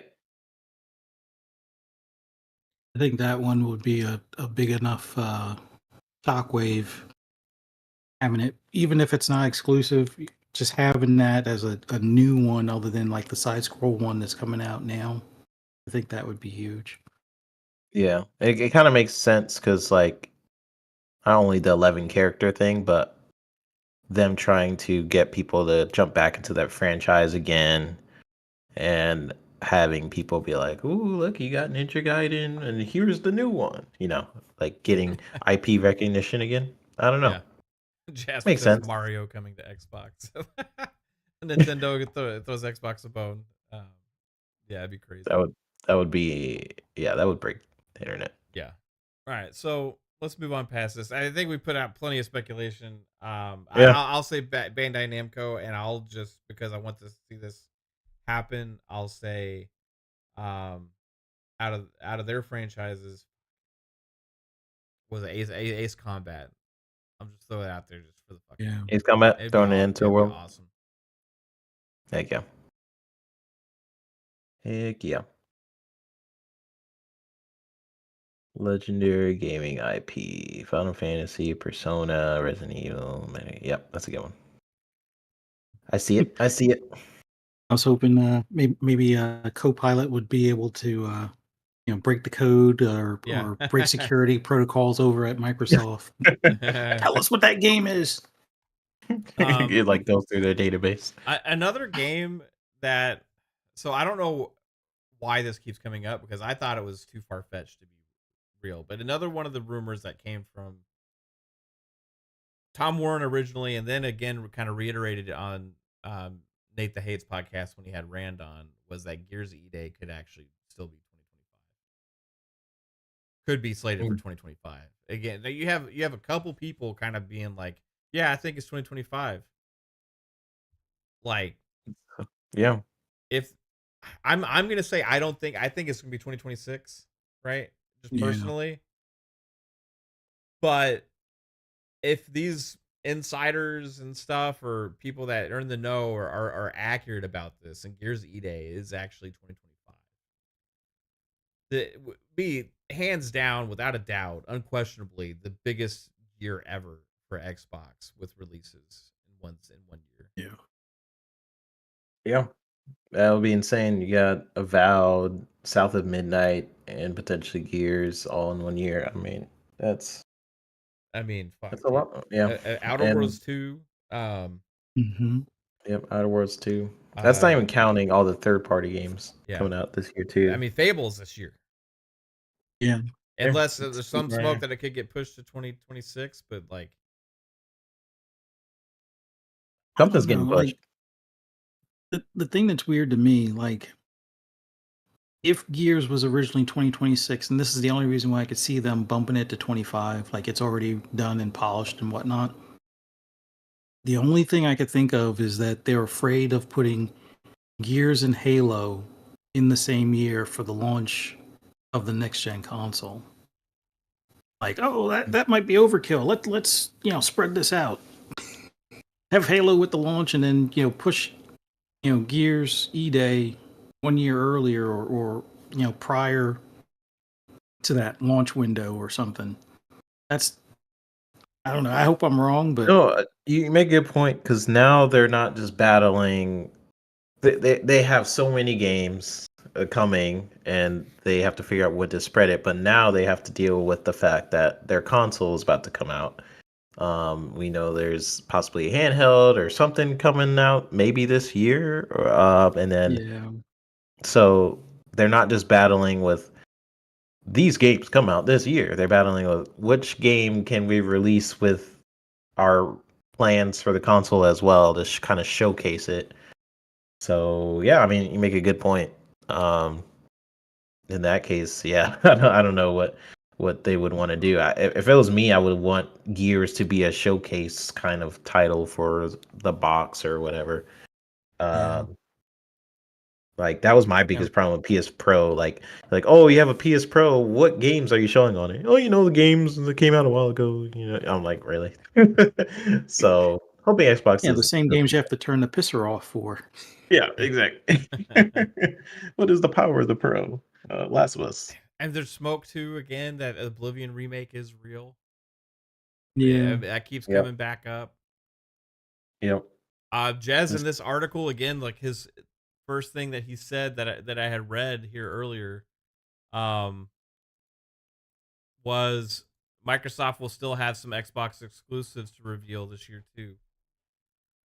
Now not necessarily saying all those are 2025, but according to other rumors before from a couple of people, they had code names for games that were slated for 2025, right? And one of those was probably what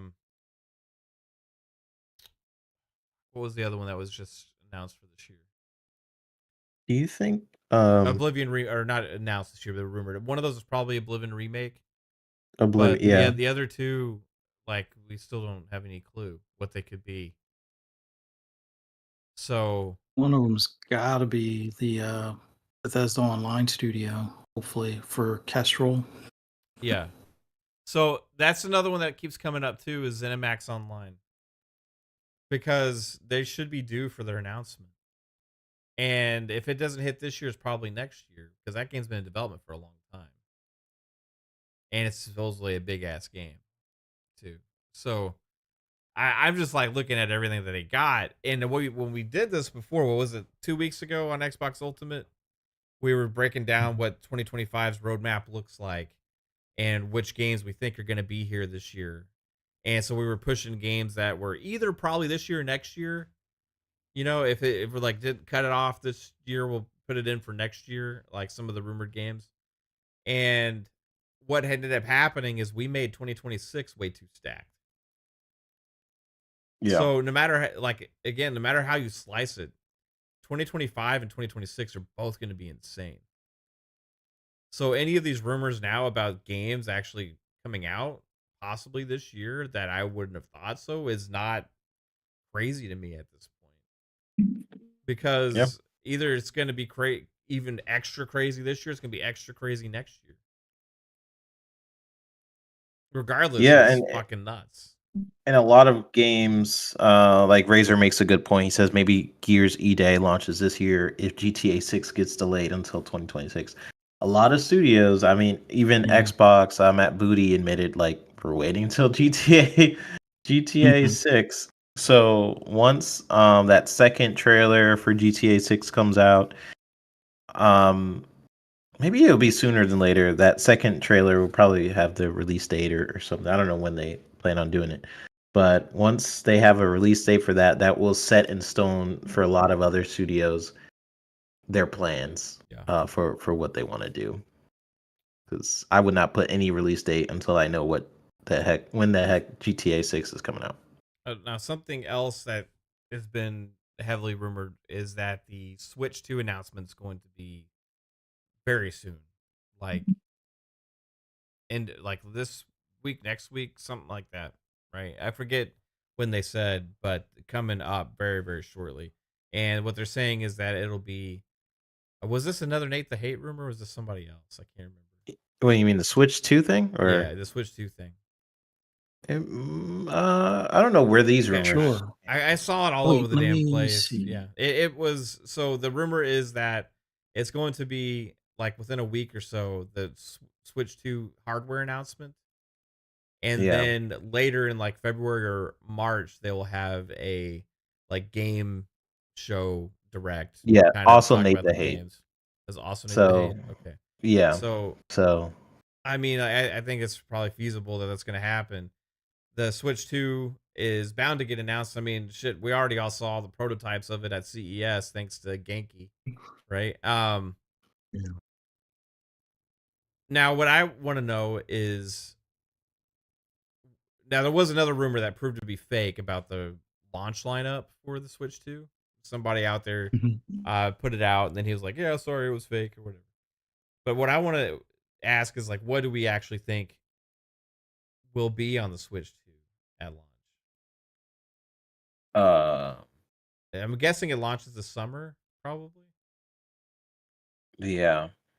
early fall. I feel like what you'll start to see for the Switch 2 is finally some third-party games, and I feel like they're gonna want to amp that up a lot more. Like you'll see like Mhm. Call of Duty, for example, or something like that, Yeah. finally appear on the Switch. Like I'm sure they're gonna really want to hit on that. That like look what we could finally run. Yeah. Well, um, I mean, how many new games still come out for Xbox One and PS4? I mean, most, Majority of the right? games, except for So stuff that might be Unreal 5 or something. yeah, there's no reason to think that the Switch 2 won't be able to run most multiplats now, right? yeah, And there is a lot of games that I think we'll see that came out last gen make their way to Switch for the first time. yeah. They're gonna make some Big bank just franchises, for right? something they already released a long time ago. Yep. I think that's part of where these rumors are also coming from with Xbox putting their franchise other places because they're going to put stuff on the Switch, and if they're doing the work on the put on the Switch, I think they're just going to also do it on PlayStation at the same time, right? For some of those, so I think we're going to see with the Switch too, we're going to see some of these games get announced, like, hey, we're dropping this on Nintendo. Like, I think Nintendo's going to have like a bigger direct talking about games and stuff, and you're going to see like bunch of franchises that are synonymous with big third party publishers, including now Xbox has their older first party franchises that can be in other places, and you're going to see some of them as well. Plus, you're also going to see some of the tentpole franchises. But I think the bigger selling point for the Switch is like, hey, finally you can play all this other shit for the Yep. Switch too, right? So, I'm curious. A new Mario probably. I think a new Mario Kart because we're Yeah. still playing Because Mario I don't Kart think from fucking. It's the Wii U version game it's still. still like $60 too. Like I don't think you'll see something as big as like Smash Bros. As much as I would want to. Maybe a little bit more into the life cycle of the Switch too. But definitely something like a Mario Kart, some weird Mario platform game like Mario and Luigi, something like that. That'll get some peeps hyped. A new Zelda. I don't think that's Not yet. No. likely. That just came out, right? Yeah, was it last year? The new Zelda came out. Yeah. Um. So Mario Kart. I would like to see F-Zero come back. Right, that'd be Yeah. awesome. I don't think it's gonna happen. As new Star Fox would be really cool. Again, You- who knows, right? Do you think I they'll Um, mean, do it like has a to be on the to-do list for the next gen at least, but yeah. I don't know if it's ready for launch though, like you said. We'll probably see more Metroid whenever they show games again. Metroid Prime 4. oh yeah. Um, yeah, I'm not like anticipating like this crazy huge swath of Nintendo IP that's going to get people excited. I think it's going to be more so of like third party game announcements, right? Yeah. Are going to start to get people excited to be able to play on Do you think Switch. they'll do another like Wii, not like the Wii bowling type game, like a launch Switch 2 game where it kind of introduces the system a little bit, kind of like motion control type game, party game to you think they'll do something like that? Because they did it with the Wii. I don't You mean think would it they be did it with the some gimmicky fun thing? Yeah, some like maybe. sport, yeah, Yeah, yeah, like yeah. baseball, those type of me type games. My Eh, prediction is a new Punch Out. You Ooh, Punch Out, that'd be cool. that I'm could be really actually cool. excited for this. I know people would be surprised with how much I always sit on the Switch, right? Yep. But they're entering a generation that as far as graphics and all that stuff, that I am happy with now, resolution wise, all this other kind of stuff. Like Nintendo, if can be at that level or better in the future, I'm good. They've been so far behind in the past with the capability, but this new device, what is rumored, is going to have my games looking decent on a big screen, right? Yes. So It'll that force them has me to happy. innovate. And like I'm with you, Matt. Like it'll force them to innovate a little bit in graphics because I feel like a lot of Nintendo games kind of pick an art style because that's kind of the art style they have to go with due to the limitations of the Yeah. system. So if your system is more so like a PS4 Pro or something like that, no more tiled grass, no more limitations in that department. Like it's still a weaker system than like Series X, PS5, where they're pushing ray tracing and stuff like that. But you're not as far behind us right now when Yeah. you have phones that are stronger than the Switch. I mean, So you look at the games that launched in Xbox One and PS4 generation, right? And how gorgeous a lot of these games were, especially if you consider the Xbox One X and the PS4 Pro with 4K resolutions. Like that's around what I'm kind of expecting for the Switch 2, right? yep, And for me, I'm like content with that, you know. I think it's going to be I don't think it's going to be like it's not going to be as fast and fluid as like a Series X or a PS5 with the menus and stuff like that. But as far as capability, when you're playing these games, it's going to finally be like, hey, this actually looks great, right? This looks really good. Which, especially if you're playing in dock mode, it's going to look insanely good, probably on their smaller screen. But when you put it on a big screen or a regular TV, it'll be like, finally, it looks decent. right? Fuzzy Tomato says you're expecting too much. I hope Uh, not. I mean, the uh, specs that uh, are out there that have been leaked for it are, yeah, I'm just basing it off of that. yeah, Like, they're between um a, s- a- what the specs were between like a 1X and a Series S. If I yeah, dot when it's docked, right? And below that, slightly when it's in handheld. But yeah, between more like between an Xbox One and like a One X or something, right? So if that's what the leaked specs are, now take that where we have newer technology, also like DLSS and stuff like that. We didn't have that back then. You're talking about still even better potential performance in some of these games because they'll have updated stuff to be able to support this thing. So I'm expecting it to be quite a bit better than the Switch. They didn't have any of this shit in the original Switch. yeah, Like, so I'm I'm expecting it to be able to play 4K resolution in dock mode. I'm expecting it to run games a lot better than the regular Switch did. Yes, Nintendo will still have the art style for sure, Jasper. Yeah, 100%. yeah, But there's a lot of other games that are made by other like RPG creators and other things like this that they put them on the Switch, and when it's on there, they've been so limited with like even the way the text looks, like the like 3-bit keeps talking about the grass texture. It's just like some of this stuff is going to be better, right? So I don't feel like I'm playing a PS2 generation yeah. Sometimes it feels like even lower, but yeah, yeah. Everyone's saying it would be disappointed and stuff. Listen, like I I have somewhat hope that they'll at least have PS4 Pro to Xbox One. Like that, my standards are already kind of low there, thing. and Yeah. I feel like they can bring the specs up to the PS4 Pro, Xbox One, whatever. People saying Series S.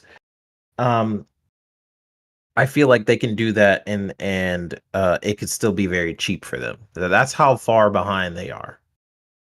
So if they are not even willing to do that, and if the Switch 2 is literally like we have a clearer screen, I'm gonna be so done, so done. I swear if they do something like that, the Switch 2 now it has more sensitivity with the motion controls, and it's exactly the same. I'm done. I will be absolutely Yeah. done. But just based on what we've been hearing, rumors and stuff like that, um, it seems like there's a buff, a little bit of a buff, just enough where we don't have to have tiled grass and blurry text and sharp characters and mountains anymore. Yeah, let me dream, guys. I want Yeah, Nintendo back for me. You yeah, know, I want to be expecting like to be able to play this thing and enjoy it. I tried numerous times at Shin, I just couldn't do it. Calories Switch 2 would likely be able to run PS4 Pro level of games, so I don't expect Black Myth Wukong, but COD should run on it. Yeah. yeah. It won't be pretty. It will be some blurry looking games, whatever. But like base level can do a lot more than what it can do right now, Like which is if my you're playing expectation. like Call of Duty or something like that on a Xbox One or PS4 right now, that's what I would expect on the Switch, Yeah. basically. Like Call of Duty can't run right now on the Switch. They probably can if you did like through the cloud or whatever, maybe. But like if Call of Duty could run on the Switch too, that's already an improvement. I think people don't realize how outdated the Switch one Yeah. really is. It can't even run like modern day So which games. Xbox It's bad. franchises do we see go to the Switch close to launch? Fi Rush, um, Yeah. because it missed it Yeah. on the previous one because I don't think the Switch could run it before. So So that would be like the launch title. would they get another studio to do the port? Yeah, is that awkward now? Yeah. Well, I mean, I know a lot of the ports happen at other studios and support studios anyway, right? Hmm. But it is interesting with that situation there, right? Yeah. And didn't they Yeah. sell the Hi-Fi Rush IP too? But they Yeah, still own the publishing some rights on the first one. Yeah, they still own the publishing rights, and I think they still get a piece of the pie if there's a sequel.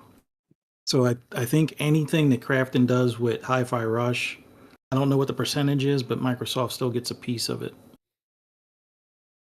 yeah, I wonder Sea of Thieves, maybe Yeah. on Switch 2. I could see that happening. Yeah, I hope they figure Um, out the multiplayer shit on the Switch. Like, I know that some multiplayer games are successful on there and stuff, but like, I would like a better interface to yeah. interact with It's friends and stuff.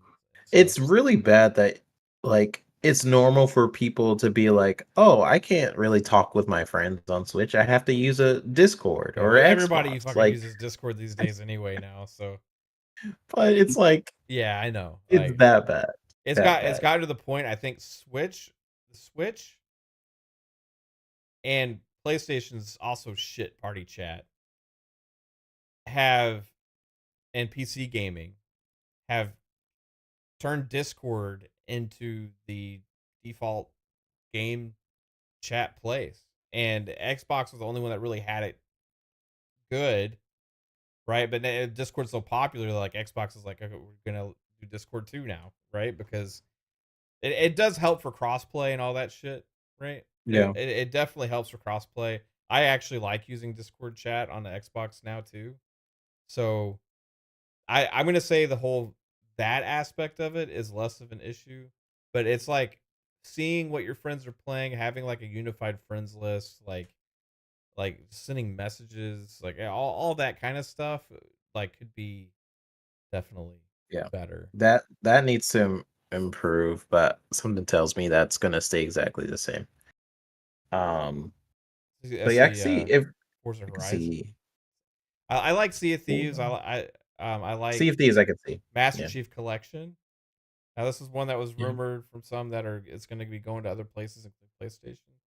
But like, if Mhm. you're going to plan, if you want to try and get people to be fans of Halo or whatever, put the Master Yep. Chief Collection somewhere would be absolutely awesome. Yeah, I mean, from these rumors, Call of Duty or not Call of Duty, Gears and Halo have been the rumored games, right? And I I mean, I've already talked about this on other shows. What I think about it, I think you already started this plan. Whatever, like I'm already in the boat. Like put everything everywhere so I could wreck people. I could wreck PlayStation players on my Xbox, and show them how it's done.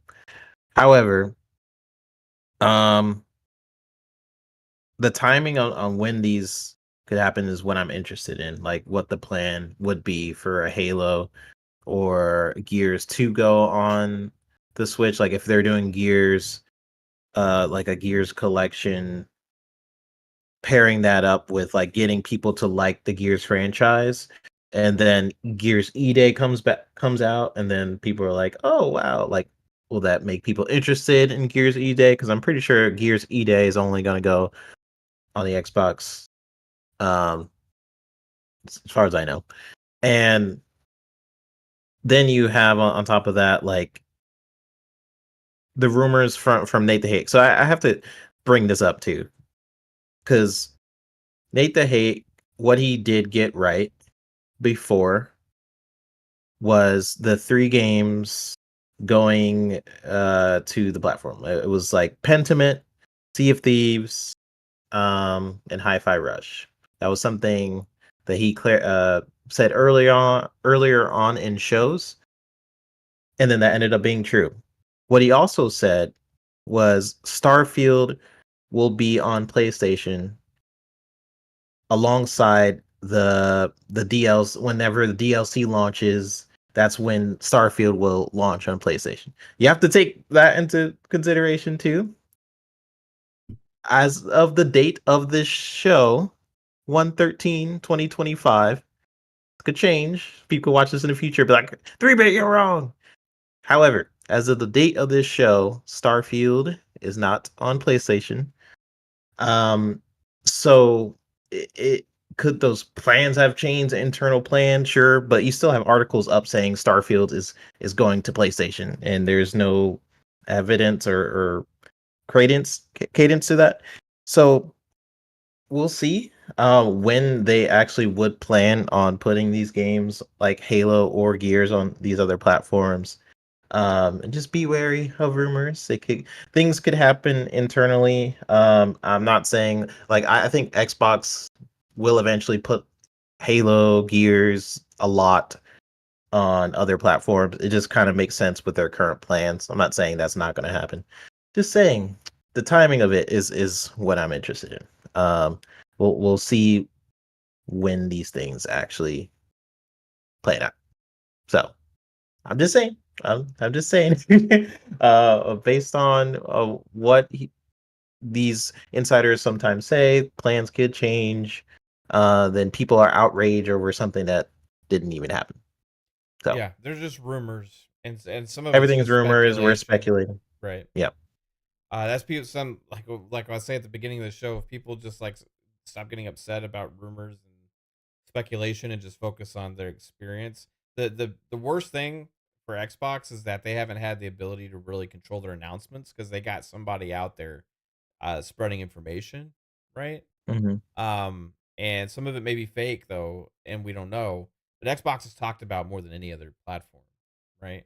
Yeah. So they got so many people spreading all these rumors and all these leaks and stuff that they haven't had a chance to really control the narrative with any of this stuff. Last year was a disaster as far as messaging goes, but it wasn't necessarily on them at first because they had to have that roundtable thing because everybody else was saying, "Hey, this is happening."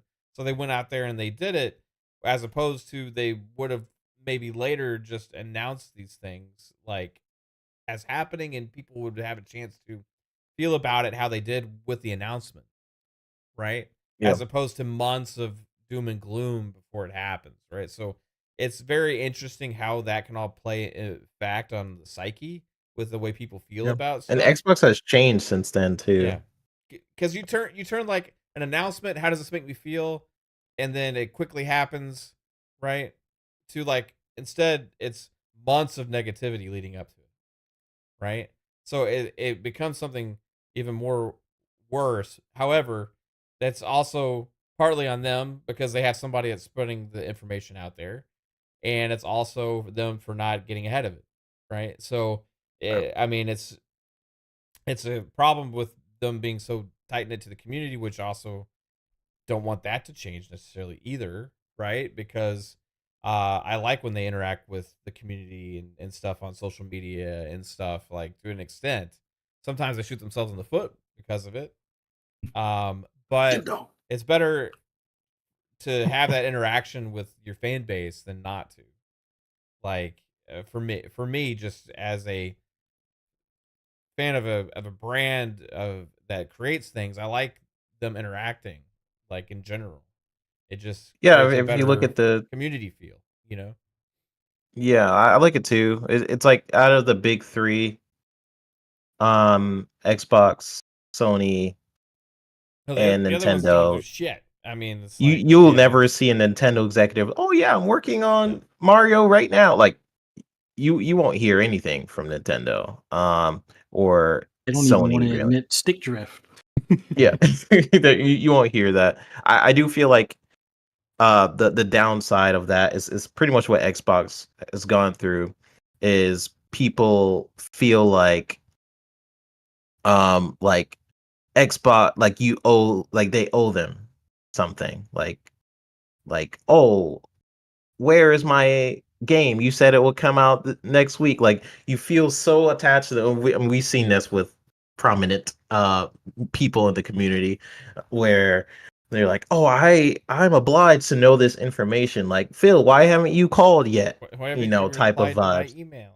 Why haven't you obliged? You're ducking my party chats. What are you doing? You told this You're my other friend, person Phil. before me? Yeah, it's like this weird sort of thing.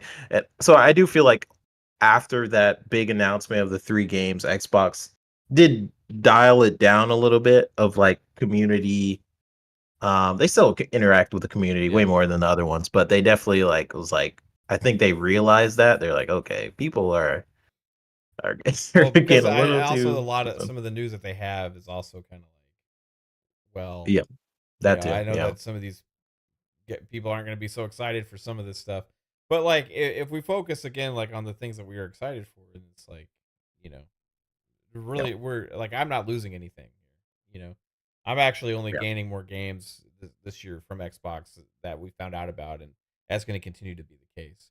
And including game announcements, there was one more game that got announced today by Rebel Wolves, which is made up of former CD Projekt Red developers, I believe.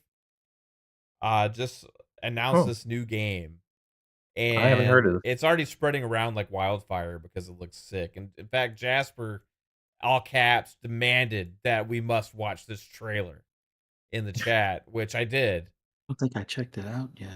Yeah, I haven't And checked. I was gonna We put it ask in you, I was gonna tidbits. ask if we could actually lead tidbits off with this, if we could slide it Okay. into the first thing. Um, Yeah. it's in the DMs and the Fun Spec fam, but it's the Blood of Dawnwalker, and it's made by it's an action RPG by Rebel Wolves, former CD Projekt Red devs, and this was their announcement today, and they said we'll get the gameplay reveal later this summer. So, but I was gonna say, from what we've already seen, this thing is gonna be probably a highly anticipated game. And thanks to Jasper for sharing it in our DMs earlier because I would have missed it. Um, Brett Bingham says, "Do you think we will get Clockwork Revolution this year?" Pong still says thinks so. I think 2026.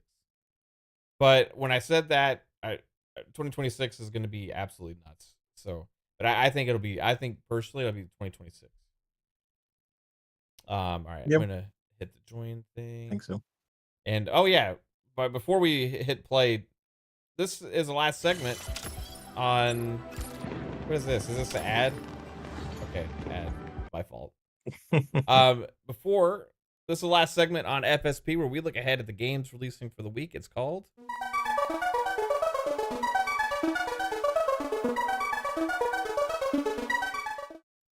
Sorry, I think I had double audio there. But anyway, yeah, this is Tidbits. We look ahead at the games coming out for the week, and this is the new game. This is one isn't releasing this week, but we just had this game announced, so I thought the trailer was fire. So, all right, ready whenever you are, Fuzz. Give me just a couple of quick seconds here. Yep. Get the rest of them in there.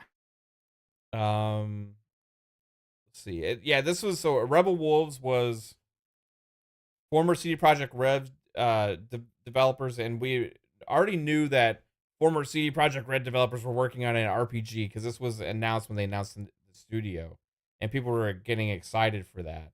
But now we finally get to see the game. Heck yeah. I have not heard anything about this You game. haven't? Okay, cool. Well, it'll be new for you. That's for sure. Yep. Live reaction. Read some of the chat. And having new releases or new trailers is always a fun thing. Yes. Yeah. Absolutely. Amit Kumar says they said they'll show more gameplay this summer. Yes. So cool. Cygnus says to be the lead platform of console market like we see now. Lead platform. He says Xbox definitely becoming ABK. The goal is to be the king of the third-party publisher, to be the lead platform of console market like we see now. Lead platform to develop for. Yeah, they want to be everywhere. They want to have all their IPs and franchises synonymous with gaming, and they want to have their brands talked about more. They want to have their games played more, and they want to be on every device that they can be on, and that includes Xbox devices, which is what I think a lot of the Xbox community is missing the note on. And if people can just get behind the excitement of it instead of necessarily thinking it's ruining it, then you actually have potentially the best platform ever in gaming looking ahead. Yeah. It's I really the again, potential is amazing. I think people are stuck in the traditional mindset of how consoles are going to compete. Of course, they're going to backlash against it. of this is the way you're supposed to compete: my console, your console, my games versus your games. And when we're entering a time period where all three companies are trying to diversify their ecosystems, putting it on PCs, finding different ways you can access your games. So people are gonna be mad about it for some time until other people do it, and then it's gonna be normalized, and then that's like the cycle of life with Xbox. Xbox is dead until they're dead forever. Apparently, Yeah. they're dead every single Time will tell how month. it plays out, but I gotta tell you, Yeah, I'm looking forward to all the games coming, and that's where my focus is. thank you. All right, we're ready. Ready? All Let's right. go. Yep. I think you hit the play button, right? Or do I need to hit it? Yeah, let me. Go Oh, ahead. you got it. All right, cool. Fun.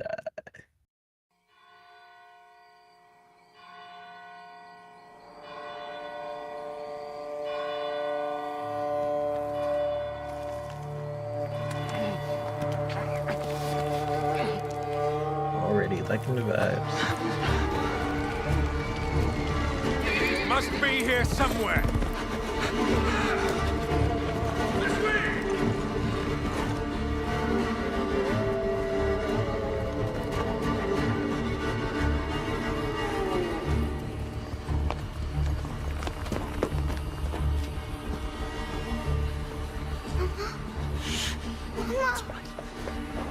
It's all right. Oh, I thought that was a girl. Lunka!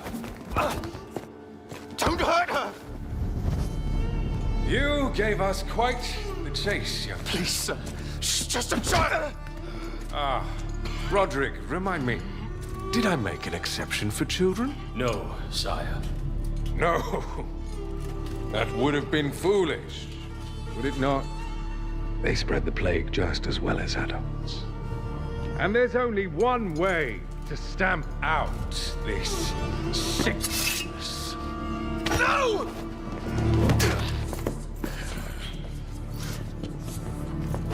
Not just a runner, but a fighter, too. Had we met under a different moon, things might have ended there. Oh my gosh. Whoa. Mid says they said that this was the opening cinematic for the game. Oh, okay. Oh, dang.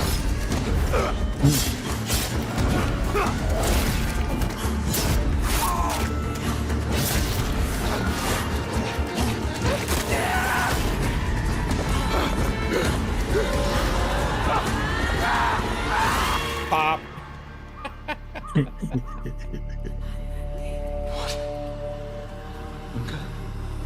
Lunka!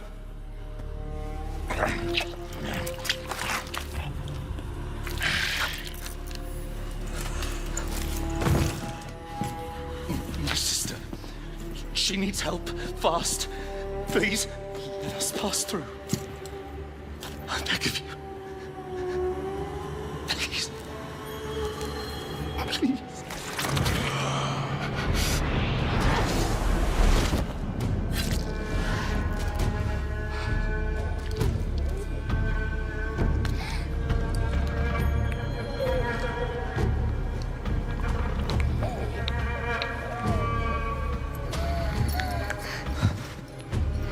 I don't know. How? I am life. I am death. I am everything in between. I have been watching your little valley. Pestilence, famine, killing. Blood spilt carelessly, like water. Things will be different now.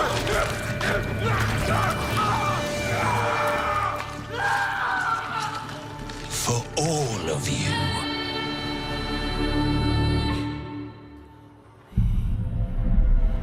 Whew. I'm liking this. Interesting.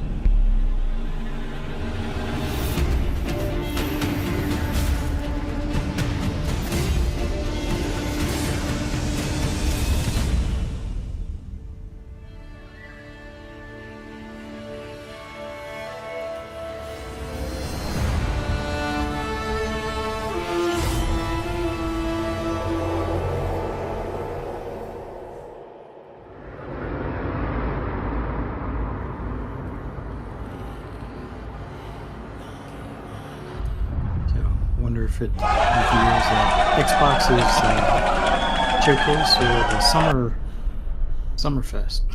Wow, that was awesome. Yeah. Now we're at the toy shop. What a transition. All right, this game is the Toy Shop Simulator, coming to PC this Monday.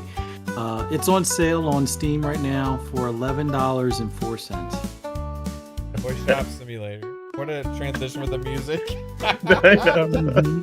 It threw me This off. fucking awesome Vampire Blood Fest.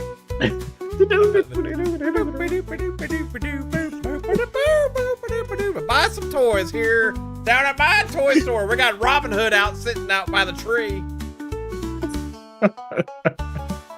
Oh man. Wow. Toys for kids of all ages here. Reminds me, I played Police Simulator. Kind of reminds me of that. The jinkiness. Gamble with the blind man outside of the toy shop.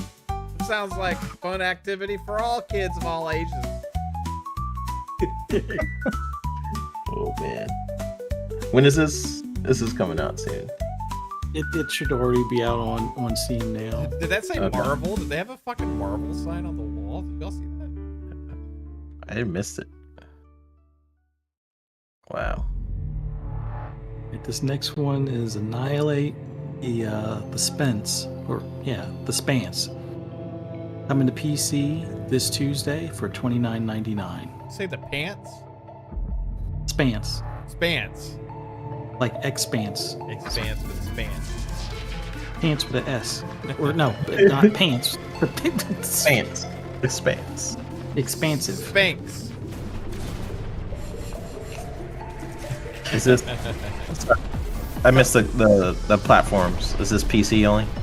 Yeah, just PC. Yeah, this is definitely PC all the way. It looks like it's PC only. Yeah. Jasper says, come on down to Kim Bardu Toy Story Emporium. Yeah.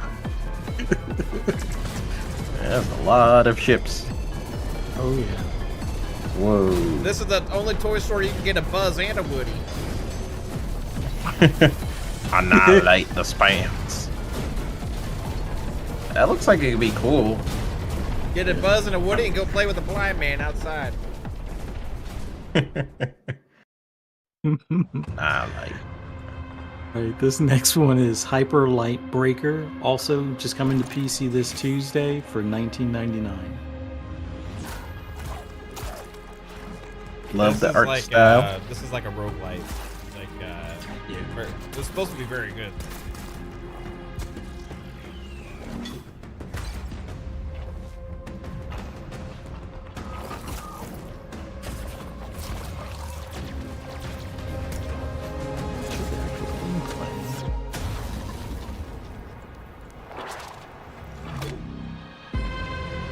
Hyper Light Breaker. Is it kind of like that one roguelike game? What the heck was it called? So what is this releasing on, Buzz? It's on PC for right now. I think it's getting its 1.0 is Right, what it right. essentially is happening. Yeah, I was like, that's it's already available. Alright, this one is also already available, but it's coming to mobile. In fact, I think this game is in Game Pass right now if you want to play it. But if you want it on your phone only, Turnip Boy Robs a Bank comes out this Tuesday for $4.99 on the iOS store as well as the Play Store.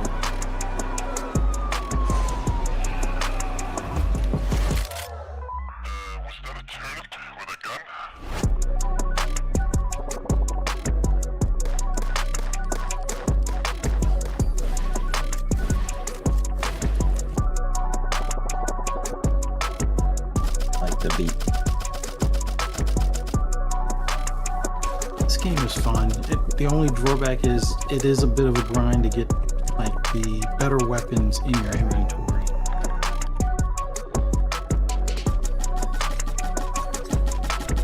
It looks challenging. Yeah. I mean, it has two modes. You can have the easy play mode if you just want to just kind of through the story, or you can play the bullet hell version, which it's bullet hell for real. I'm thinking of a roguelike game as a platformer. Someone in chat help me. Just read my mind. Oh, Dead Cells? Okay. Yeah, that sounds. Immediately got it. Thank you. all right, this one here is a Loft, also coming to PC. Although, wait, let me just double check. I didn't mix these up. No, okay. Yeah, this one's just coming to PC this Wednesday. We're $29.99. Man, a lot of PC onlys this week. Yeah.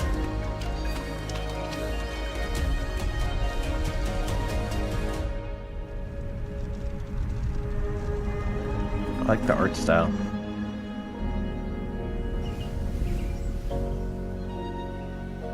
These are the games I'm expecting Switch to look like. It would be nice. It would be nice, yeah. Maybe a little bit blurrier. All right, this next one is Arcane Age, coming to PS5, PSVR 2, and PC this Thursday for $39.99. Conveying peace and prosperity, Okay. but betrays the very turmoil below. Isn't Arc 2 supposed to come out this year? Speaking of dinosaurs looking peeps. I think Arc 2 was technically supposed to come out 2024, but I think that's a 2026 game. Like that'll probably be next gen before it's ready. Yeah.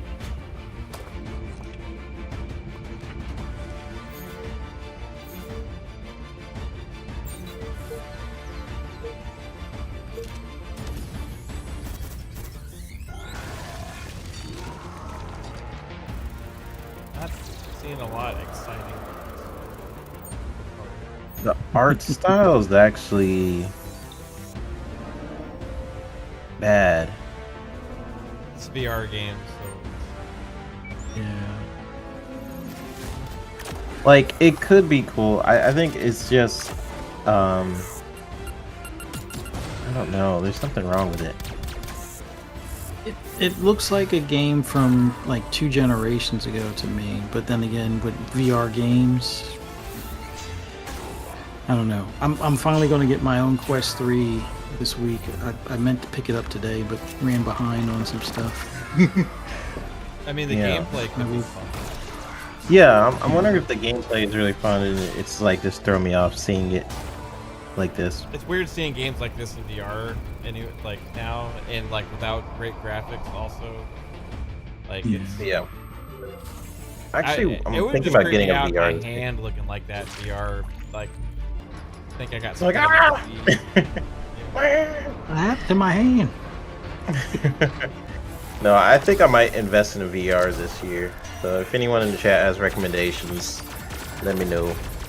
Better Quest 3, bro. And Quest 3. That's what I'm picking up this I week. want like good resolution on the screen, like the best the VR can get. Is that MetaQuest or is that something else? the MetaQuest 3, not the 3S. Well, then again, it's not really for gaming. There's also the Apple Vision Pro, but that's ridiculously priced and it doesn't have support. And then, believe it or not, resolution-wise, the PSVR 2, It's probably this. screens before your eyes are probably some of the best in the industry. Yeah. MetaQuest is discontinuing their MetaQuest Pro. I don't know if that means they will have a replacement. It seems like they're all in on the MetaQuest 3 because it does 90% of what the Pro does. In some cases, it's a little bit better for weight balance and fatigue and stuff. I mean, you're gonna want to use your PC, so for that reason, I would. I mean, you can use the PSVR 2 on a PC, but you gotta No, get I'm not even extra thinking shit about stuff for it. getting Like, a PS. Yeah, I would say MetaQuest 3 for sure. Yeah. Okay. I mean, you can play almost every fucking game out there, like on it, and like, it has like a community on it. Like, This is not about your age. Yeah.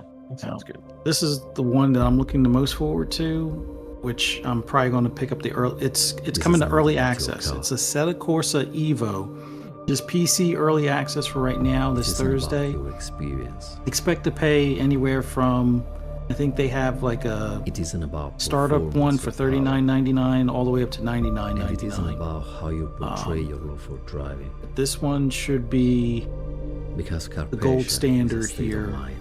although it's probably going to take it a while with it being in early access. and it's driven by heart. Do you think instead of Corsa, And once it's the the mod- most hardcore stuff?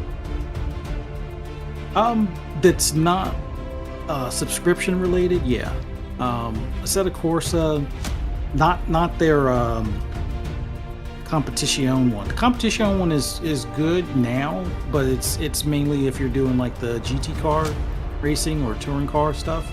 But the original Assetto Corsa with the mod support, you have everything from simulation driving, like regular streets and highways, where you can drift all around and dodge in and out of traffic, to like hardcore track built and tuned and competitive level stuff. So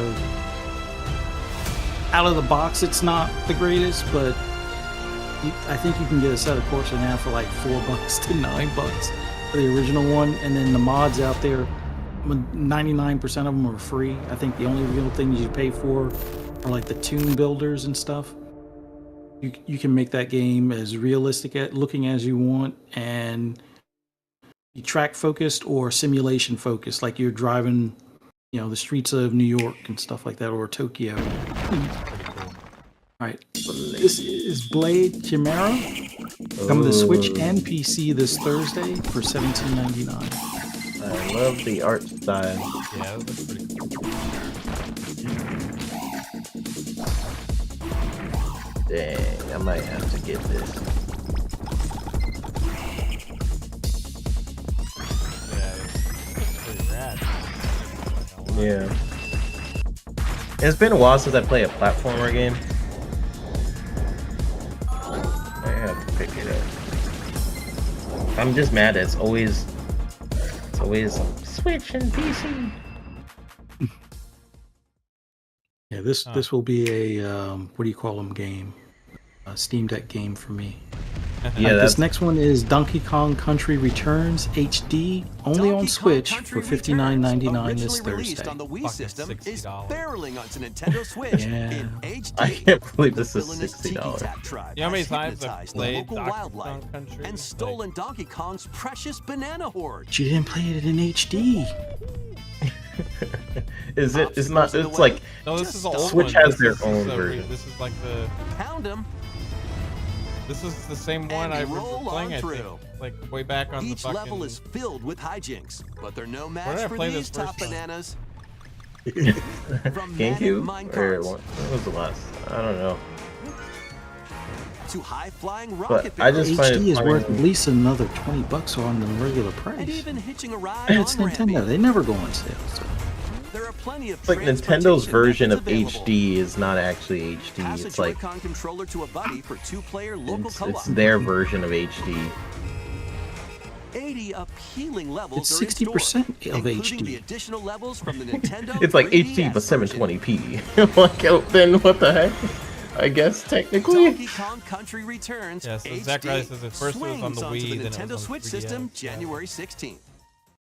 Oh, I think that's one. $60? Now, Come on. This one here, I think, may have gotten a stealth delay. This is Morkel's Ragus Rage, coming to PS5, Series X and S, Switch, and PC. It's supposed to come this Thursday, but I think it's now pushed to March 6th or early March. Price will be $17.99. Yeah, like Jasper said, 720p is. That's what I was saying. It's technically HD, but come on.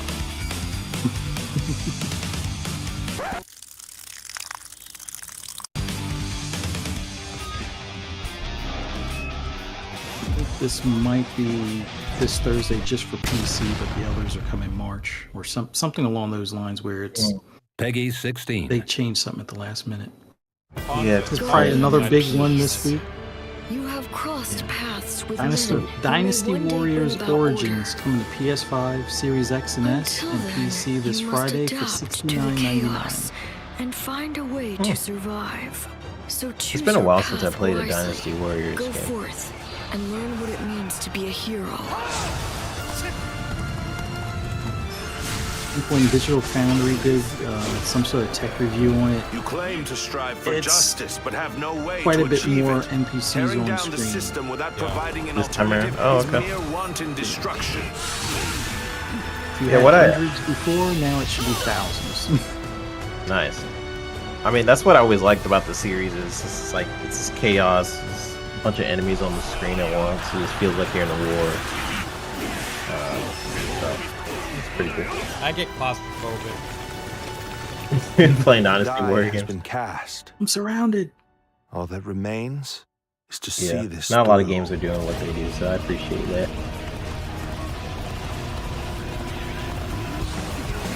Like, look at that. That's freaking awesome.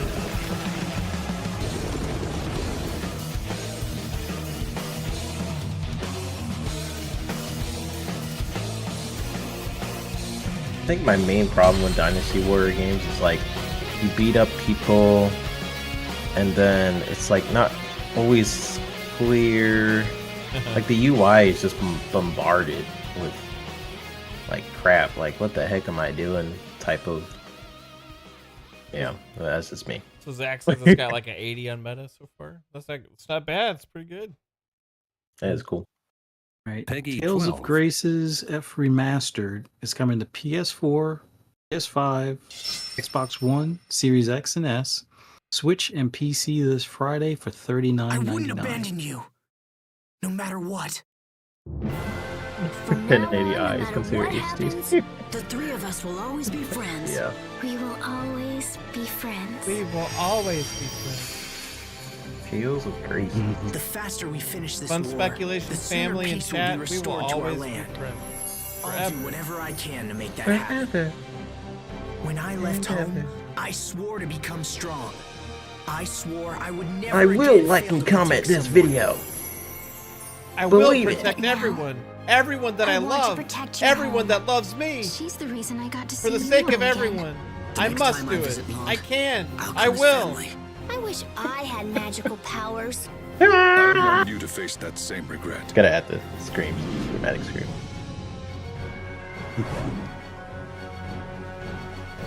Wait, is this the type of game like we run to enemy and then it goes like? This is why I plan to Is have it the like a- traitors executed. Richard, why are you doing this? Would you defy your own king?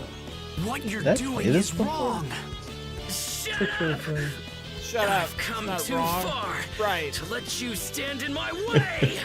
Let you stand in my way. Take this. 13,000 damage. Take this, chat. Remember the pact of friendship we made together? Well then, we'll just make another pact once Richard is back to normal. The bonds we create will last I'm really forever. glad that both of you Beyond guys were any here. challenges we may face. A friend Because helps you out when separate, you're in trouble. We You are not laugh united, together but when you're united happy. we are one. So if we join Power forces and work friendship together, bonds. we One can accomplish force. anything. All right, That can guys, achieve anything. let's go home. Time for us to go. Let's go, Mav. As one. Friends. Tales of Friends Grace the game. Remastered. I'd play it. It looks pretty cool. But what was the consoles again, Fuzz? Was it only on like? It's basically everything: PS4, PS5, Xbox One, Series X and S, Switch, and PC. Wow. Dang, that is everything. Yeah. Highlight for me is probably Dynasty Warriors and Blade Chimera. I don't know. I was like in that that simulator game with the store. Instead of course at toys? Evo. Oh no, the toy store. The toy Toy store. Okay. No, Yeah, that I was like that set. Of course, it looks great too. I could play some of that. I like that actually that 2D one, the platformer. That was probably my highlight. I mean, outside of the Witcher thing, of course, that was my highlight. But like, yeah, the one that's coming out this week, it's like the 2D platformer, the one that reminded me of Dead Cells, whatever that was called. Look for the Blade. Oh, yeah, Oh, that Blade Hyper Chimera. Light Breaker. No, he's talking about Blade Is it a- Chimera, I think. The Blade one. Yeah, the Blade one. Oh Chimera, yeah, okay, yeah. Yeah, that looked pretty cool. Zach Rice says Wish Shot Simulator got insta wish listed. That's what it's all about. Well, chat, this was fun. We got some speculation. We got some chatter about Nintendo for the first time in a while, and not super negative conversation about Nintendo, which is the first in a while, except they try and rip us off with a $60 Donkey Kong remaster. Yep. Yeah, and yeah, it was a fun show. Man, that I gotta say that vampire game, I forget the name of it, by Rebel Wolves looks sick. Dawnwalkers, something like that.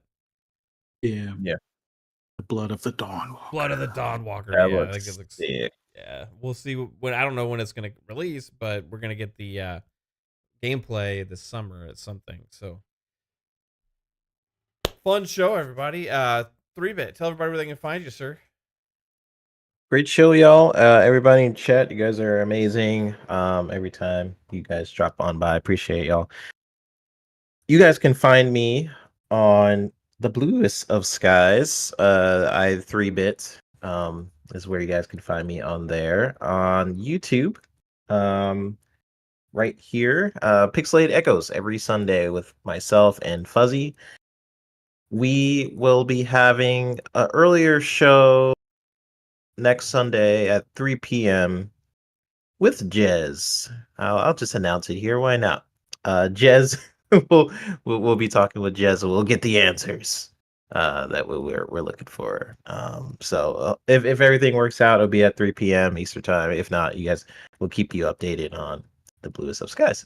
But other than that, I will see you guys later. I appreciate y'all. Take care. Thank you, 3-bit, and the one and only Fuzzy Belvedere. What about you, sir? Just really glad to be here with you guys, and this was an awesome podcast tonight. And thanks to everybody in the chat for joining us. Greatly appreciate it. Just looking forward to this Dev Direct coming up in like a week and a half, and getting some release dates for a couple of games. And yeah, this year is definitely stacking up to be a pretty exciting one. But if you want to hear my rambles and rants on anything gaming related, just follow me on pretty much any social media except for Facebook, because you have to use your real name, and I'm not changing my name to Fuzzy Belvedere on my driver's license. So just do a search for Fuzzy_Belvedere and you'll be able to find me. And then hope to see you guys here on Friday evening for Xbox Ultimate. See you then. Right on, bro. Appreciate you as always. And everyone, have a great night. Oh, we got JD Gamer hit us with a $2 super chat. Says, by the way, pathetic Port Beck and Pony still got no games. Well, they got something to wait on. They got movies. Got some movies. Yeah. I'm looking forward to Ghost of Yote on my PC. Yeah. I'm gonna watch Ghost of Yote on my Xbox. You're gonna watch it. Right on. Anyway, I hope you all have a good one. Thanks, chat. And remember, if you like the show, like button, share it out, notification bell, sub, all that kind of stuff greatly helps us. Audio listeners, thank you all so much as well. Hope you enjoyed the show. Peace out. Bye, y'all. Later.